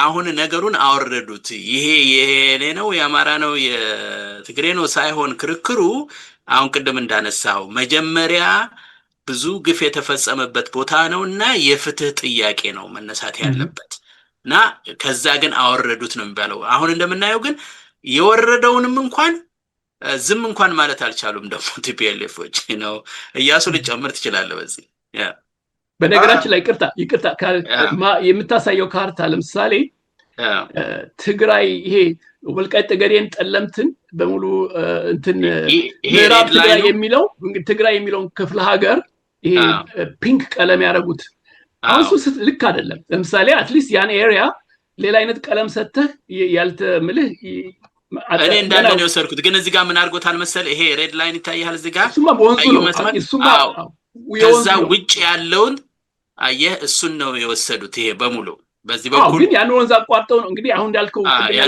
ለመጨመር ወያኔዎች ወረሩ። ሊትራሊ የወታደር የጦር ሰራዊት ወረራ ነው ያደረጉት ወልቃይት ጠገዴ ላይ። ጎንደር ግዛት ውስጥ የነበረ ቦታ ነው። እኔ አውቀዋለሁ ያ ቦታ እዛ ሄጃለሁኝ ድሮ እና በኋላ ያን ጊዜ ማፈናቀል ብቻ ሳይሆን እንደው ሂትለራዊ የሚመስል ጭፍጨፋና እንትን ያካሄዱት። ዋናው መነሻው መፈናቀል ያ ነው እንጂ እነሱ የጦር መሳሪያ አስተማርተው ከያዙት በኋላ አለ አይደለ በፋኖ ትግልና በአገዛዙ ትብብር ያ ቦታ ተመልሶ በአማራው እጅ ስለገባ ያንን የዛን መፈናቀል እንግዲህ ትግሬው የኋላ የመጡትን ትግሬዎች መፈናቀል አለ እሱ ላይ ነው መሰረታዊ መፈናቀል እና መፈናቀል ብቻ ሳይሆን ደግሞ በጣም ወንዶች ሁሉ ሚስቶቻቸው ሁሉ ብዙ ነገር አሁን እንዳልከው ያ ደራሲው ጽፏል መጽሐፍ ይሄን በሙሉ አቻሜልህ ታምሩ እና ይሄ ዝም ብሎ የውሸት ትርክትን እንደ እውን ታሪክ እያቀረቡ በቃ ማፕ ሁሉ ይሄ ሁሉ ውሸት ነው። ይህ ምዕራብ ትግራይ የሚባል ኖሮ አያውቅም እና እነሱ ፈጥረው ለዚህ ነው እሱን ይዘው አሁን ቅድም እንዳልከው ሌሎቹ ደግሞ አይ ቆይተውት አሁን እዛ እናሸንፍ አንደኛው ጥላት ነው እዛ ብቻ ሲሆን ይሁንሽ ሲስተማቲካሊ ከዛ በፊትም አውርተናል። ኢያሱ አንተ እንድትቀጥልበት ነው እኔ እንዳልናገር ብዙ ዋናው ግን ቅድም ያልናቸው አገራዊ ሁኔታዎች በደንብ አንስተናል አይደለም ቁርጥ አድርገው መሄድ እንዳለባቸው። ከዛ መለስ ግን ይሄንን ስለምን አይናገሩም? ይሄውን ትንሽ አይቀልም ከዛኛው እኔ እንጃ። እስቲ ኢያሱ ይቀላል። ትክክለኛው ነገር ማስቀመጥ አለባቸው። ቅድም የፍትህ የተባለውን ግን ቅድም መጀመሪያ አንተ ካነሳው ከጠየቀው ጥያቄ ጋር አብሮ የሚሄድ ነው። የአስተሳሰብ ጥራት፣ የፖለቲካ የአስተሳሰብ ጥራት አንከር የሚያደርጉበት የፖለቲካውን የሚያቆሙበት መሰረታቸው በትክክል የተቀመጠ አይደለም። ከአመሰራረቱ የተመጣ ስለሆነ ነው።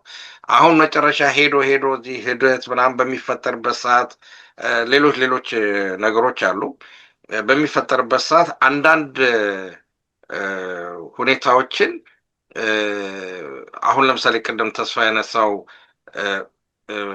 ምንድነው ያለው? ለምሳሌ በዚህ በሌሎች የወልቃይትን ጉዳይ በኢትዮጵያዊነት አድርገን ምንም አይደለም እንስማ ቲፒኤልኤፍ ብሏል ወይ ነው ጥያቄ። አላለም እኮ ቲፒኤልኤፍ አላለም። እነሱ ያላሉትን አንተ ለምንድን ነው የምትልላቸው? ስለ እንዲህ አይነት ነገር ምንድነው በአማርኛው ይቅርታ አድርግልኝና እዛ ቅቤ አንቋሽ አይነት ነገር ነው የሚሆነው እና ቲፒኤልኤፎች አልፈለጉት። ምክንያቱም ለዚህ ትልቁ ማሳያው በቀደም ይሄ የምርጫ ቦርድ የተባለው እነዚህ 3 ወረዳዎች ነው 4 ወረዳዎች በእናንተ ስር ምርጫ አይደረግም ሲባሉ አብይ ስር ያለው ራሱ ማን ነው ጌታቸው ራሱ መግለጫ ነው ያወጣው። እንካሰሳለን ድረስ የማለት እንዲህ አይነት የፖለቲካ አቋም ያለበት ነውና ምንድነው በአገር ቤት ውስጥ የተመሰረቱት ስለ በእስክንድርም አይቼዋለሁ በሌሎችም በፖለቲካው ላይ በምትታገልበት ሰዓት ቁርጥ ያለ አቋም ሊኖር ይገባል። ስለ እንትና ፕራግማቲክ አትሁን ፍሌክሲቢሊቲ አትሁን ምናምን የሚሆን አይደለም እያልን ያለ ነው። ግን መሰረታዊ የሆነ መሰረት ሊኖር ይገባል። መሰረቱን ከያዝኮ በኋላ እኮ ቤቱን ስትገነባ ከፈለክ ሳሎኑን ታጠበዋለህ፣ ከፈለክ ኩሽናውን ታሰፋዋለህ፣ ከፈለክ 4 ክፍል ታረገዋለህ። ነገር ግን ያ መሰረት ሊኖር ይገባል። ያ መሰረት ሳይኖርህ ስለሌለው ነው አሁን ማነው ፋኖ ስለሌለው በእንደዚህ አይነት ነገሮች ላይ የእንትን ማለት ነገር አለ። ለምሳሌ ገፍቶ አሁን ለምሳሌ በዚህ በጎጃም በኩል ዞረ በዚህ በሸዋም በኩል ያሉትን ኦሮሞዎች እነዚህማ የኛ ወገኖች ናቸው። በቃ ይሄ አብረን ነው የምንኖረው አብረን ነው የምንሞተው ብለህ አቋም ይዘህ እነሱን አጠቃለህ የማትሄድ ከሆነ ወይንም ካልሆነ በዛ አስቸጋሪ ነው። ለምሳሌ አሁን ቲፒኤልኤፍን ብትመለከተው አሁን ትግራይ ነው ይላል እንጂ ትግራይ የሚባል ነገር እኮ በጂኦግራፊ ደረጃ የለም። በብሔር ደረጃ እንከባብለው ከተባለ በተለያዩ ራያው ለብቻው ነው ወይንም ደግሞ ሌሎችም በምዕራብም በኩል ያሉትም ሌሎች ናቸው እና የተከፋፈሉ ናቸው። ግን በዚህ በእነሱ ባካሄዱት አብዮትን በለውና በሪቮሉሽን ልክ እንደ አታቱርክ ነው ቅድም ያመጣሁት ጨፍልቀውት ሁሉም አንድ ትግሬ መሆን አለበት። ኢቭን ቋንቋ ሁሉ ጨፍልቀው ማለት ነው፣ ብሔር ጨፍልቀው ማለት ነው ያርጉ ማለት ነው። እና ኢቭን ይሄንን እኮ ኤክስፖዝድ እንኳን ማድረግ አንችልም እኛ እና ስለዚህ የፋኖ የትግል ጥራት በምንልበት ሰዓት እነዚህን ሁሉ የሚያካትት ነው። የመስመርህን ጥራትን፣ ያስተሳሰብህን ጥራትን፣ የዓላማ ጥራትህን ከጠላት ጋር ያለህን ድርድርንም ነው። ምክንያቱም ምንድነው ኮምፕሮማይዝ አድርገህ ስለሰጠኸው ወይንም ደግሞ ስላመቻቸህለት እሰየው ብሎ ደረትን ቸብቸብ አያደርግልህም። እንዲያውም መረማመጃ ነው የሚያደርግህ። ይሄ መታወቅ አለበት። ጥያቄ ልጠይቅ እያሱ የፋኖ ኃይሎች የአማራን ህልውና በቃ ወደፊትና ወደ መካከል አምጥተው ዋና መሰረታዊ ዓላማቸው አድርገው ተነስተው ለምንድን ነው እንዴት ብለን መግለጽ እንችላለን? የነሱን ፈራተባ ማለት ወይም ደግሞ በጣም ለዘብተኛ ሆነው ነገሮችን ዝም ብለው መልቀቃቸው ከየት ነው የመነጨው? ይሄ ምክንያቱም ሪዮት የላቸውም በመባል ነው? እንደዛ እንዳንል ደግሞ የህልውና ጉዳይ ምንም ያህል ብዙ ሪዮት የተወሳሰበ ሪዮት አያስፈልገውም።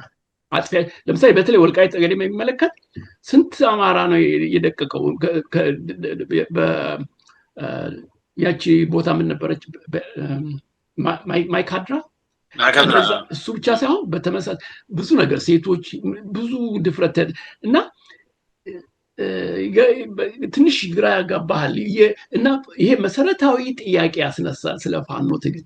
ምናልባት አነሳሱ እና አካሄዱ በአመዛኙ የውትድርና የተኩስ ጦርነት ስለሆነ ምንም ያህል ጊዜ ባጀት አያደርጉም እንደዚህ አይነት አስተሳሰብና ማዳበር እናል አይደለም። ይሄ ሪዮት ማዳበር ይሄ እንዳልከው ስልቱን ሁሉን ነገር አቀነባብሮ እንደዚህ በጣም የሚገርምህ ነው።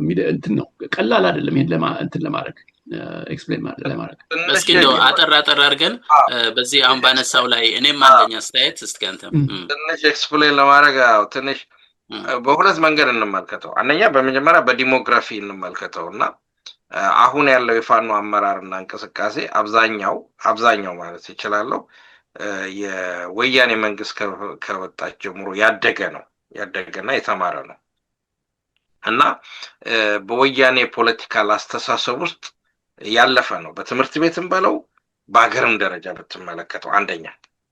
ሁለተኛ ማለት እድሜያቸው ግፋ ቢል 40 ላይ ልታቆሙ ትችላለህ። ከዛ በላይ ያሉት ኢትዮጵያ ነው የሚሉት።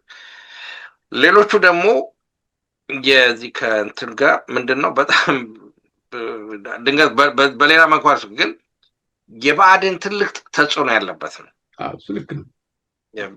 በአስተሳሰብ ደረጃ ማለት ነው እና የብአዴን አስተሳሰብ ተጽዕኖ ስላለበት ብአዴን ደግሞ የሚያስበው በቀረጸው በአባቱ በቲፒኤልኤፍ ጭንቅላት ነው የሚያስበው። ስለዚህ ይሄ ፈራተባ የማለቱን እንደውም እንደ ሀሜት አይሆንና ለምሳሌ አሁን አንዳንድ ጊዜ ከአንዳንድ ስሙን ባልጠራ ጥሩ ነው ውይይት ስታደርግ አንጋፋ ከሆኑ የፖለቲካ ከሀገር ከወጡ አንጋፋ የሆኑ ፖለቲከኞች ታወራ አድልጧቸው ወደዛ ፖለቲካ ውስጥ ሲገቡ ታገኛቸዋለህ። አይ እንደው ለብዶብኝ ነው ምናምን ትላለህ። ወደ ብሔር ፖለቲካቸው ሲገቡ ታገኛቸዋለህ እና አማራ ጨቋኝ ነው በደል አድርሷል ብለው የተቀበሉ አማሮች ናቸው ይህን ፖለቲካ እየመሩት ያሉት ግማሾቹ። በነገራችን ላይ ያ የስነ ልቦና ስብራት አለ። ቅድም ያልኩት ለዚህ ነው። ታሪኩን ለምሳሌ አሁን የአማራን የንግስና ታሪክ ከኢዛና ጀምረ እስከ ቀዳማዊ ኃይለ ሥላሴ ድረስ ያለውን የኢዛና ታሪክ የኛ ሄሪቴጅ ነው፣ ታሪካችን ነው፣ ምንኮራበት ምንዘምርበት መሆን ነው የሚገባው። ወዘር ፍትህ ሰሩ አልሰሩ ሌላ ጉዳይ ሆኖ ማለት ነው እና ያ ታሪካችን ነው። ያንን ዲናይ ማነጋገር ያንን መሰረት ጥለህ ቲፒኤልኤፍ በቀረጸችልህ የፖለቲካል አስተሳሰብ ላይ የምትራመድ ከሆነ ነገሩን አበላሽተዋል ማለት ነው። እንዲህ አይነት አስተሳሰቦች በጣም በሰፊው ተጽዕኖ ያለበት ነው እና ቀጥቅጧቸዋል ቲፒኤልኤፍ ደህና አድርጉ ብአዴኖች። ስለዚህ ለምሳሌ አሁን ልዩ ኃይሉን ብትመለከተው ልዩ ኃይል የምትለውን ብትመለከተው በፖለቲካል ሳይንሱ ዲፋይን እናድርገው ብትለው አማራን ለመቆጣጠር የተቋቋመ ኃይል እንጂ አማራን ለመጠበቅ የተቋቋመ ኃይል አይደለም። ምክንያቱም ፖለቲካል ሳይንሱ ምንድነው? ሴኩሪቲው የፖለቲካውን አፓራትስ ለመጠበቅ የተቋቋመ ነው። ልዩ ኃይሉ ያንን ነው የሚያገለግል የነበረው። ያ ልዩ ኃይል ነው ወደ ፋኖ የገባው። ይሄንን ልዩ ኃይል ይሄንን አስተሳሰብ ከፖለቲካው ብአዴኖች የነበሩትን ከባዴን ጋር ክንክክ ነበር እነዚህን ወስዶ እንደገና በአዲስ ርዕዮተ ዓለም አንጾ የተነገራቸው ትክክል አለመሆኑን አውቆ በታሪካቸው እንዲቆሙ አድርገህ ማስቀመጥ ሌላ ስራ የሚጠይቅ ነው። ይሄ ደግሞ ቅድም ያለውን የሐሳብ ጥራትን መሰረት ይፈልጋል። ይሄንን ነው ማለት። እሺ በጣም እንግዲህ ይዤ ከመጣሁትም ሁለት ክፍል አንዱን ክፍል ላይ ብቻ ነው ያለውና ሰዓትም ይገድበናል። አንዱን ክፍል እንጨርሰውና ያልተነሳ ነጥቦች አንስተን ሁለተኛውን ክፍል ደግሞ ሌላ ጊዜ ብንነጋገርበት የሚሻል መሰለኝ። ምክንያቱም 1 ሰዓት ከ15 ተነጋገርና ሰዓቱ ሄዷል። ግን አሁን ላልከው ነገር በወያኔ ማደጋቸው በዛ እንኳን ካድሬው ምኑ ቀርቶ በመንግስት ስራ ያሉ የነገሩኝ ያሉ ዘመዶች ማለት ነው በመንግስት ስራ ሁሉ ያሉ ሲገመገሙ መጨረሻ የምትወጣበት መንገድ አይ አስተሳሰቤ ትምክህተኛ ሆኖ ነው አሁን ገብቶኛል ብለህ ነው አሉ የምትወጣው። አየህ መዳኛ እሱ ነው። ስለዚህ አንፎርቹኔትሊ ያው ብዙ አመት ገዝቷል 20 ምናምን ቀላል አይደለም 27 አመት እና ያ ተጽዕኖ ሊያደርስባቸው ይችላል ግን እየተነገራቸው ግን የሚችሉትን ነገር ግን ማድረግ መቻል አለባቸው በተለይ ወያኔ ይሄ ነው ብሎ ቀይ መስመር ያሰመረ እየተናገረ እነሱ የማይናገሩበት ምንም ምክንያት የለም እንደውም እንግዲህ ባለው በኃይል አሰላለፍ ፋኖ መሳሪያ ያለው ነው ግዙፍ ወታደር አለው ስለዚህ እነሱም ደጋግመው እንደጠቀሱት ምናልባት ሌሎች እርዳታ ይጠይቁ ይሆናል እንጂ ፋኖ ሄዶ እርዳታ አይጠይቅም እኔ በእውነት በወታደራዊ ጉዳይ እኔም በዛ ነው ማምነው ስለዚህ ምን ያስፈራሃል ሌላ ነገር ከሌለ በስተቀርና አይ ሆፕ ያስተካክላሉ የሚል ግምት አለኝ የምጨምሩበት ነገር ካለ እንጨምርና ይሄን ነገር እናጠቃለው ስለ ሐሳብ ግልጽነት እሺ ተስፋ ይልኝ አሁን ያልከው እንቆቅልሽ ፋኖን ያህል የጦር ሰራዊት ዳብሮ ብቅ ወጥ ሆኖ እንደዚህ እየተንቀሳቀሰ አሁንም ይሄ ወያኔያዊ እንግዲህ በርቀት ካየነው የግራ ክንፉ እንትን ነው ይሄ ርዝራዥ ሐሳብ ነው ባዴን ትንሽ በጣም ውዳቂ የሆነ ባንዳዊ የሆነ እንትን አላቸው አመራሩ ይሄ ለሃጫ ምናምን ያለው ሁሉ ስታየው ጌቶቻቸውን ወደ ኋላ ታጥፈው ጌቶቻቸውን ለማገልገል ለማሞገስ እንደዛ ደግሞ እንደዚህ ስታደርግ ኢቭን ጌታህም ይንቀሃል አየህ ለምሳሌ ጥቁሮች እዚህ ሀገር የቤት ኒግሮች የሚባሉ ነበሩ አይደለ ከሜዳው ከርሻዎቹ ትንሽ መብት ያላቸው እና በጣም የሚደንቅህ ነው የአማራውን እንግዲህ በሁለት አጭሩ ልበል አንደኛ የአማራው ማህበረሰብ ታሪካዊና ባህላዊ ተክለ ነገድነቱን ስታይ ኮሽ ሲል ትልቅ ነገር ትንሽም ነገር ዘራፍ የሚል ማህበረሰብ ከዛ በኋላ ደግሞ እሺ ያ በጥቅሉ ማህበረሰቡ አሁን ደግሞ ፋኖን የሚያክል በጣም ትልቅ የወታደር ኃይል ፈጥረው ያንን የሚመጥን ይሄ ያልከው አይነት ያሱ ይሄ ፈራተባ የማይል ደረቱን ነፍቶ ዘራፍ እንዲህ እኮ ነው ምንድነው ምናምን የማይል መሆኑ ለኔ ትልቅ እንቆቅልሽ ነው ይሄና አሁን ድረስ እኔ የፋኖ ትግል ለኔ ትንሽ ኤኒግማቲክ ምንድነው የሚባለው ይሄ በቃ እንደ እንቆቅልሽ ነው እንደ ፓዝል ነው ምን እንደሆነ አይገባህም እንጂ ፍራቻ ሊሆን አይችልም because ብዙ ቁጥር አላቸው ታጋይ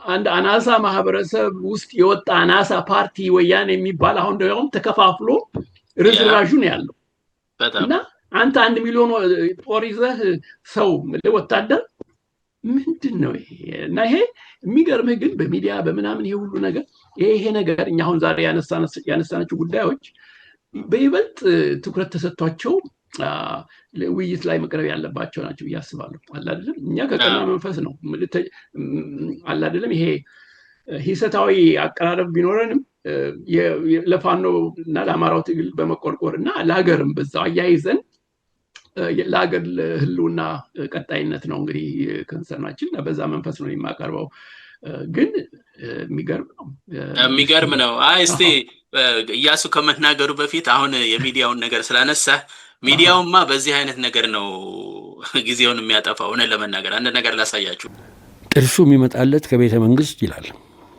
እንደው አሰብኩና ይሰው እሱም አንድ የሚጎለው ትልቅ ነገር አለ እኔስ አብይ ላከልኝ ጥርስ አንድ አካል ሞላልኝ እሱ ደግሞ አንድ የጎደለው አካል ስላለ ምናልባት ወይዘሮ ሞንጀሪኖ ገስታ በትልክለት እኔ እኛንም እንዲሁ ከማማትና ከመስደብ ያቆማል ብዬ እገምታለሁ በዙ ያው ማመልከቻ ያስገባውለት ነው የትግራይ ጋዜጠኛ ብዙ ስለሆኑ ድንገት እንትን እንዳይል ንጹሃኖችም እንትን እንዳይሉ ማለት ነው ወዲ ጸጋይ ቴድሮስ ጸጋይ ይባላል አንዳንዴ ስትጠሩ ጸጋይ ተላላ ጸጋይ ካል አማራ አረከው ትግሬው ጸጋይ ነው የሚባለው ወዲ ቴድሮስ ጸጋይ ነው እንደው ምናልባት ብትልክለት ለኔ ዶክተር አብይ ጥርስ እንደላኩልኝ እንደ እናርፍ ይሆናል የሚል ነገር አለኝ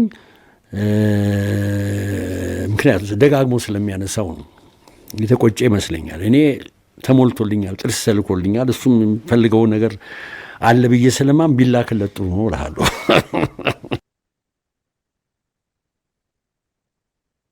የኛ መሆናቸውን መርሳት የለብህም ከፈለግን እንወስዳቸዋለን በአፍህም ካፍህ በሚወጡት ቃላትም ላይ እናዛለን የሚል መሆኑን አነሳን።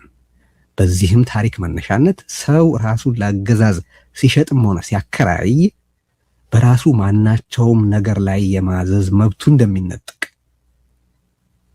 እንደዚህ ላለ አስከፊ ውርደትም እንደሚዳረግ እንደሚያሳይም አመለከትን። መንግስት መሆኑን አሁን ዳኛቸው የሚስቅበት ጥርስ የመንግስት መሆኑን አምኗል እና ይሄ አስከፊ ውርደት እንደደረሰበትም በገዛ ራሱ አንደበት አረጋግጧል ማለት ነው። እና ይሄ አሁን የሚቀረው የጥብሱ ጉዳይ ነው። እርሱም የጥብሱ ጉዳይ ነው። እርሱም በዛም የሚያወዛግብ አይደለም። በእርግጥም ዳኛቸው በአገዛዝ ጥርስ የሚስቅ አዛውንት ነው። አሁን እንግዲህ ዳኛቸው መቢያውንም ማባያውንም የሚበላውንም የሚመጸወተው ከመንግስት ለመሆኑ አከራካሪነቱ አብቅቷል። ኢትስ አ ፋክት። ድሮም ነበር፣ ግን አሁን ራሱም አረጋግጦታል ማለት ነው። ሰው መጀመሪያ መነሳት ያለበት ነጥብ ይሄ ነው። ሁለተኛ በዚህ ንግግር ውስጥ ያነሳው የጉድለት ነገር ነው። መጀመሪያ ስለ ራሱ ጉድለት ከተናገረውን ጀምር። ዳኛቸው ለኔ አብይ አህመድ ጥርስ ጎድሎኝ እንዳሟላልኝ ሁሉ ብሏል። እኔ ደግሞ የምለው ዳኛቸው ሆይ የጎደለህ ጥርስ አይደለም፣ የጎደለህ ህሊና ነው። ኦኬ፣ አፍህን ለአገዛዝ ያከራይኸው ህሊና ስለጎደለህ ነው፣ ኢንቴግሪቲ ስለጎደለህ ነው፣ አእምሮ ስለጎደለህ ነው፣ ክብረ ሰብዕና ወይ ኢንቴግሪቲ ስለሌለህ ነው እንጂ ቤዚክሊ አብይ አህመድ ጥርስህን የተከለልህ ህሊናህን ከነቀለ በኋላ ነው። ስለዚህ እዚህ ጋር ነገርየው ስለ ጥርስ ጉድለት አይደለም። እንደዚህ ያለ ይቀጥላል እንግዲህ እና ሚዲያው ላይ ብዙ ጊዜ የሚታየው እንደዚህ እርስ በርስ ነገር አለው። በእርግጥ የራሳቸውም ምክንያት ሁለቱም ቢኖራቸውም ቅሉ እንደዚህ መሰረታዊ የሆነ ነገር ላይ የለም። ንግግሩ እንደዚህ አገራዊ የሆነ ጉዳይ አሁን የምናወራው ጉዳይ በጣም ወሳኝ ጉዳዮች ናቸው። እዛ ላይ ነው ጊዜ ማጥፋት እንጂ እዚህ ላይ አልነበረም። ግን ደግሞ አለመታደል ሆኖ ደግሞ ሶሻል ሚዲያው ይሄን ነው የሚወደው። እያሱ ምን ታደርጋለህ? እንደው የምትለው ካለ ለመጨረሻ እና በዚሁ እንዝጋው። ጥሩ ተስፋ የሚሉበት ደስ ይለኛል በዚህ ጉዳይ ላይ። እኔ የምለው ምንድነው ራሱን የቻለ ንግግር አይደለም። እንደው ጀስት ምንድነው የምለው የፖለቲካው በመጀመሪያ ደረጃ በሁለቱም ሰዎች ዘንድ ማለት ነው አካለ ስንኩልነት ኃጢአት አይደለም ወይንም ደግሞ ክፋት አይደለም። ማንም ሰው በአካለ ስንኩልነቱ ሊሰደብ ሊተች አይገባውም። ቴዎድሮስን የጎደለው ነገር አለ ሲል አይነ ስውር ነው ማለቱ ነው። አይነ ስውር አንዳንድ ጊዜ ልበ ብሩህም ናቸው ይባላል እና ብዙ በዓለማችን ውስጥ ታላላቅ ሰዎች አይነ ስውሮች ናቸው። የጥርስ ጉዳይ ደግሞ የተለያዩ ምክንያቶች ሊኖሩት ይችላሉ። እሱም ሊሰደብበት ወይም ሊተችበት የሚፈለገው ነገር አይደለም። ሁለቱ መተቻቸትና መነጋገር ካለባቸው ግን በትክክለኛው ሀገራዊ ጉዳይ ላይ የሚያቀርቡት ነገር ትክክል ነው ወይ ትክክል አይደለም የሚለው ላይ ቢያተኩሩ የተቻለ ነበረ። ነገር ግን ይሄ የሚያሳየን ምንድን ነው? በተለይ በጣም አብይም ራሱ ሲሳደብ እንደዚሁ ሌሎችንም ሲሰደብ ሰምቻለሁ። የፖለቲካ ደረጃችን ወይም ያለን እንትን ምን ያህል እየወረደና እየዘቀጠ እንደመጣ ነው እና ክብረ ነክ ነው። ባህላችንም አይደለም፣ ስነ ምግባርም አይደለም። በዓለም አቀፍም ደረጃ በትልቅም ደረጃ ስትመለከተው ኤጅ ዲስክሪሚኔሽን፣ ዲስኤቢሊቲ ዲስክሪሚኔሽን፣ ሴክስ ዲስክሪሚኔሽን ምናምን እያለ የሚሄደው ነገር አለ። እንደ ክራይም እንደ ወንጀልም ነው የሚታየው እና ስልህ በዚህ ደረጃ ላይ ወርደው ባይነጋገሩ ጥሩ ነው። ያ ዶክተሩ ብዙ የተሳሳተ ነገር አለው። ግን የአብይ አገልጋይ የሆነ እሱ ብቻ ሳይሆን እነ ጻድቃን እነ ጌታቸው ምኖችም ማለት አስተሳሰቡ የሚለውን ነገር እዛ ላይ መሞገቱና ትክክል እንዳልሆነ ማሳየቱ ጥሩ ነው። ያኛውም ደግሞ እንደ ዶክተርነቱ እንደ ፊሎሶፊ አስተማሪነቱ ወርዶ ይሄኛውን መናገሩ እኔ እንጃ ፍልስፍናው የሚፈቅዳል ወይ ሌላ ጥያቄ ውስጥ የሚያወያይ ነውና ለኔ ትንሽ ኦድ ሆኖ አግኝቼዋለሁ እና ትንሽ ወርዶብኛል በሁሉ ነገሩ። ያ ትክክል ነው። አይ በቃ እንደው እንትን ለማሳየት ነው እንግዲህ ሌላ የቀረ በዚህ በንግግራችን ላይ እንግዲህ ያስተሳሰብ ግልጽነት ላይ ብቻ ነው እንግዲህ አተኩረን የጨረስነው ውይይታችንን። የቀረ አለ የምትሉት ነገር ካለ አንዳንድ ደቂቃ እሰጣለሁኝ ወይም ደግሞ እንደማጠቃለያ ዛሬ ከተነጋገርነው ይዘን የምንወጣው ጭብጥ ምንድነው የሚለውን እሷን ገለጽ አድርገን እንግዲህ ዛሬውን በዚሁ እንቋጨው። ተስፋ ቢያጠቃልለው ደስ ይለኛል። እሺ። አዎ ይህንን ቪዲዮ በሚመለከት እኔ የኢያሱን ትችት ሙሉ በሙሉ እጋራለሁ። ምክንያትም ያለንበት ጊዜ አሁን አገር በቀውጢ ጊዜ ውስጥ ያለችበት ሁኔታ፣ አማራው ደግሞ ለህሉና ትግል ላይ ታች የሚበት ሁኔታ ነው።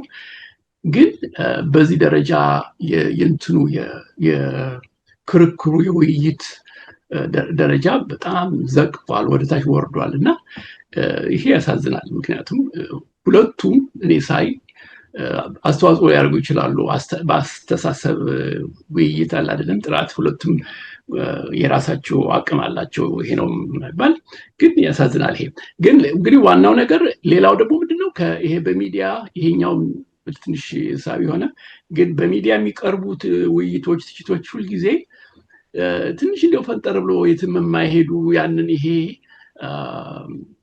የተለምዶ ይሄ ግለሰባዊ ላይ ያተኮሩ ወይም ደግሞ የተወሰኑ ጥቃቅን ጉዳዮችን ወደ ላይ ወደ ታች ማድረግ ነው እንጂ እኛ እንደሞከር ነው እኛ ወደፊትም እንደሚታየኝ መሰረታዊ የሆኑ የአስተሳሰብ፣ የአሰራር፣ የፖለቲካ እንቅስቃሴ ፋኖነት ሳይቀር ፋኖነት ምንድን ነው ትርጉሙ፣ እንዴት ነው፣ ምን ማለት ነው፣ ለሀገር ምን እንዴት ነው የሚበጀው፣ እሱን ሁሉ ብዙ ጉዳይ አለ፣ አንገብጋቢ የሆኑ ጉዳዮች እና ወደዛ ሚዲያውም ሆነ ሌሎች ተቺዎች ወደዛ ቢዞሩ ጥሩ ነው ብዬ አስባለሁ። እና ግን ይሄ ያለ በፖለቲካ ውጊያ ለምሳሌ ፕሮፓጋንዳ እና ፖለቲካ ውጊያ ላይ በጣም በጣም እንደዚህ ቆንጆ ያልሆኑ ነገሮች ይታያሉ። አላለም ይሄ የግለሰባዊ እንትን ላይ የሚያተኩሩ ያለ ነው። በትግል በአብዮቱም ዘመን ትዝ ይለኛል በጣም ወርደው እንትን ያለ አይደለ ሰውን ሲዘልፉ አለ አይደለም። ይሄ በቤተሰብ በአባት በእናት ብዙ ነገር አይተናል።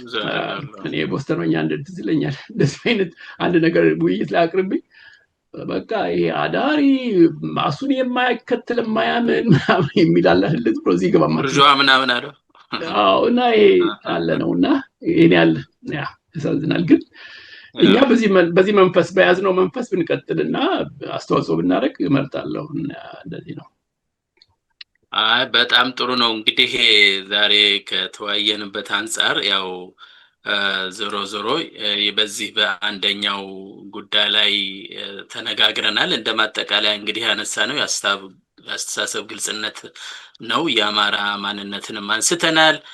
ስለ ሀገራዊ ጉዳይ ሁሉ አይተናል። ስለዚህ እንደው በአጠቃላይ ግን ምናልባት በአንድ መጠቅለያ ልል የምንችለው ምንድነው የአስተሳሰብ ግልጽነትና የአማራነት ማንነት በትክክል መረዳት ትግሉን ስትራቴጂካዊ ግብ ለመለየትና የሞራል የበላይነት ለመያዝ ወሳኝ መሳሪያዎች ናቸው በሚለው ብንጠቀልለው ጥሩ ነው። ምክንያቱም ቅድም ያልናቸው ብዙ ጥራት የሚያስፈልጋቸው ነገሮች በግልጽ ነው መቀመጡ ትግሉን በጣም ያራምደዋል።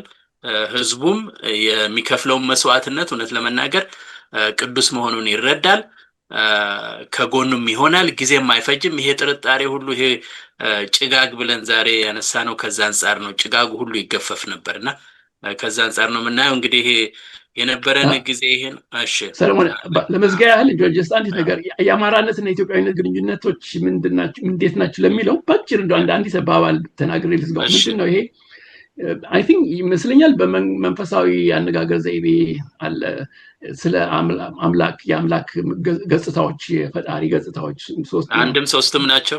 በዛ መንፈስ አማራነትና ኢትዮጵያዊነት አንድም ሁለትም ናቸው። በቃ በዛ ዘካለሁ። በጣም ጥሩ አገላለጽ አንድም ሁለትም ለመናገር ልክ ነህ። በጣም ጥሩ ነው። በጣም ግሩም ነው። እንደውም ቃል ፈልግለት ሁለቱን ነው ያኛው በሃይማኖቱ አብ ወልድ መንፈስ ቅዱስ ነው። በዚህ በሁለቱ ደግሞ እሱን ቃል ፈልግለትና እውነት ለመናገር እሱን ይዘን አንድ ቀን ለብቻውን እንነጋገራለን። ጥሩ እኔ በጣም ጥሩ ነው። ፋይነኝ በጣም ጥሩ ሁለት ናቸው። አንድም ሁለትም ናቸው። አንድም ሁለትም ናቸው። በጣም ጥሩ ነው። በጣም አመሰግናለሁ ለጊዜያችሁ ዶክተር ተስፋዬም አቶ ኢያሱም። እንግዲህ የነበረን ጊዜ ይሄ ነው። በአጭር ጊዜ ምናልባት በ2-3 ቀን ውስጥ ተመልሰን ይሄ ሁለተኛውን ርዕስ እንደምንወያይበት ቃል መግባት አለብንና ግማሽ ነው ይሄድ ነውና አንድ ግማሹ ይቀራል። እንደውም ሌላውን ሶስተኛውን አስቀምጠን ነውና እስቲ እንቀጥላለን። አድማጭ ተመልካቾቻችን እንግዲህ መጀመሪያ ያው ዶክተር ተስፋዬና አቶ ኢያሱ በጣም አመሰግናለሁ። አድማጭ ተመልካቾቻችን እንግዲህ የነበረን ጊዜ የተገደበ ጊዜ ነው። በ1 ሰዓት ከ30 ውስጥ ጨርሰናል። በሚቀጥለው ጊዜ እስከምንገናኝ ጤና ይስጥልኝ። ጤና ይስጥልኝ።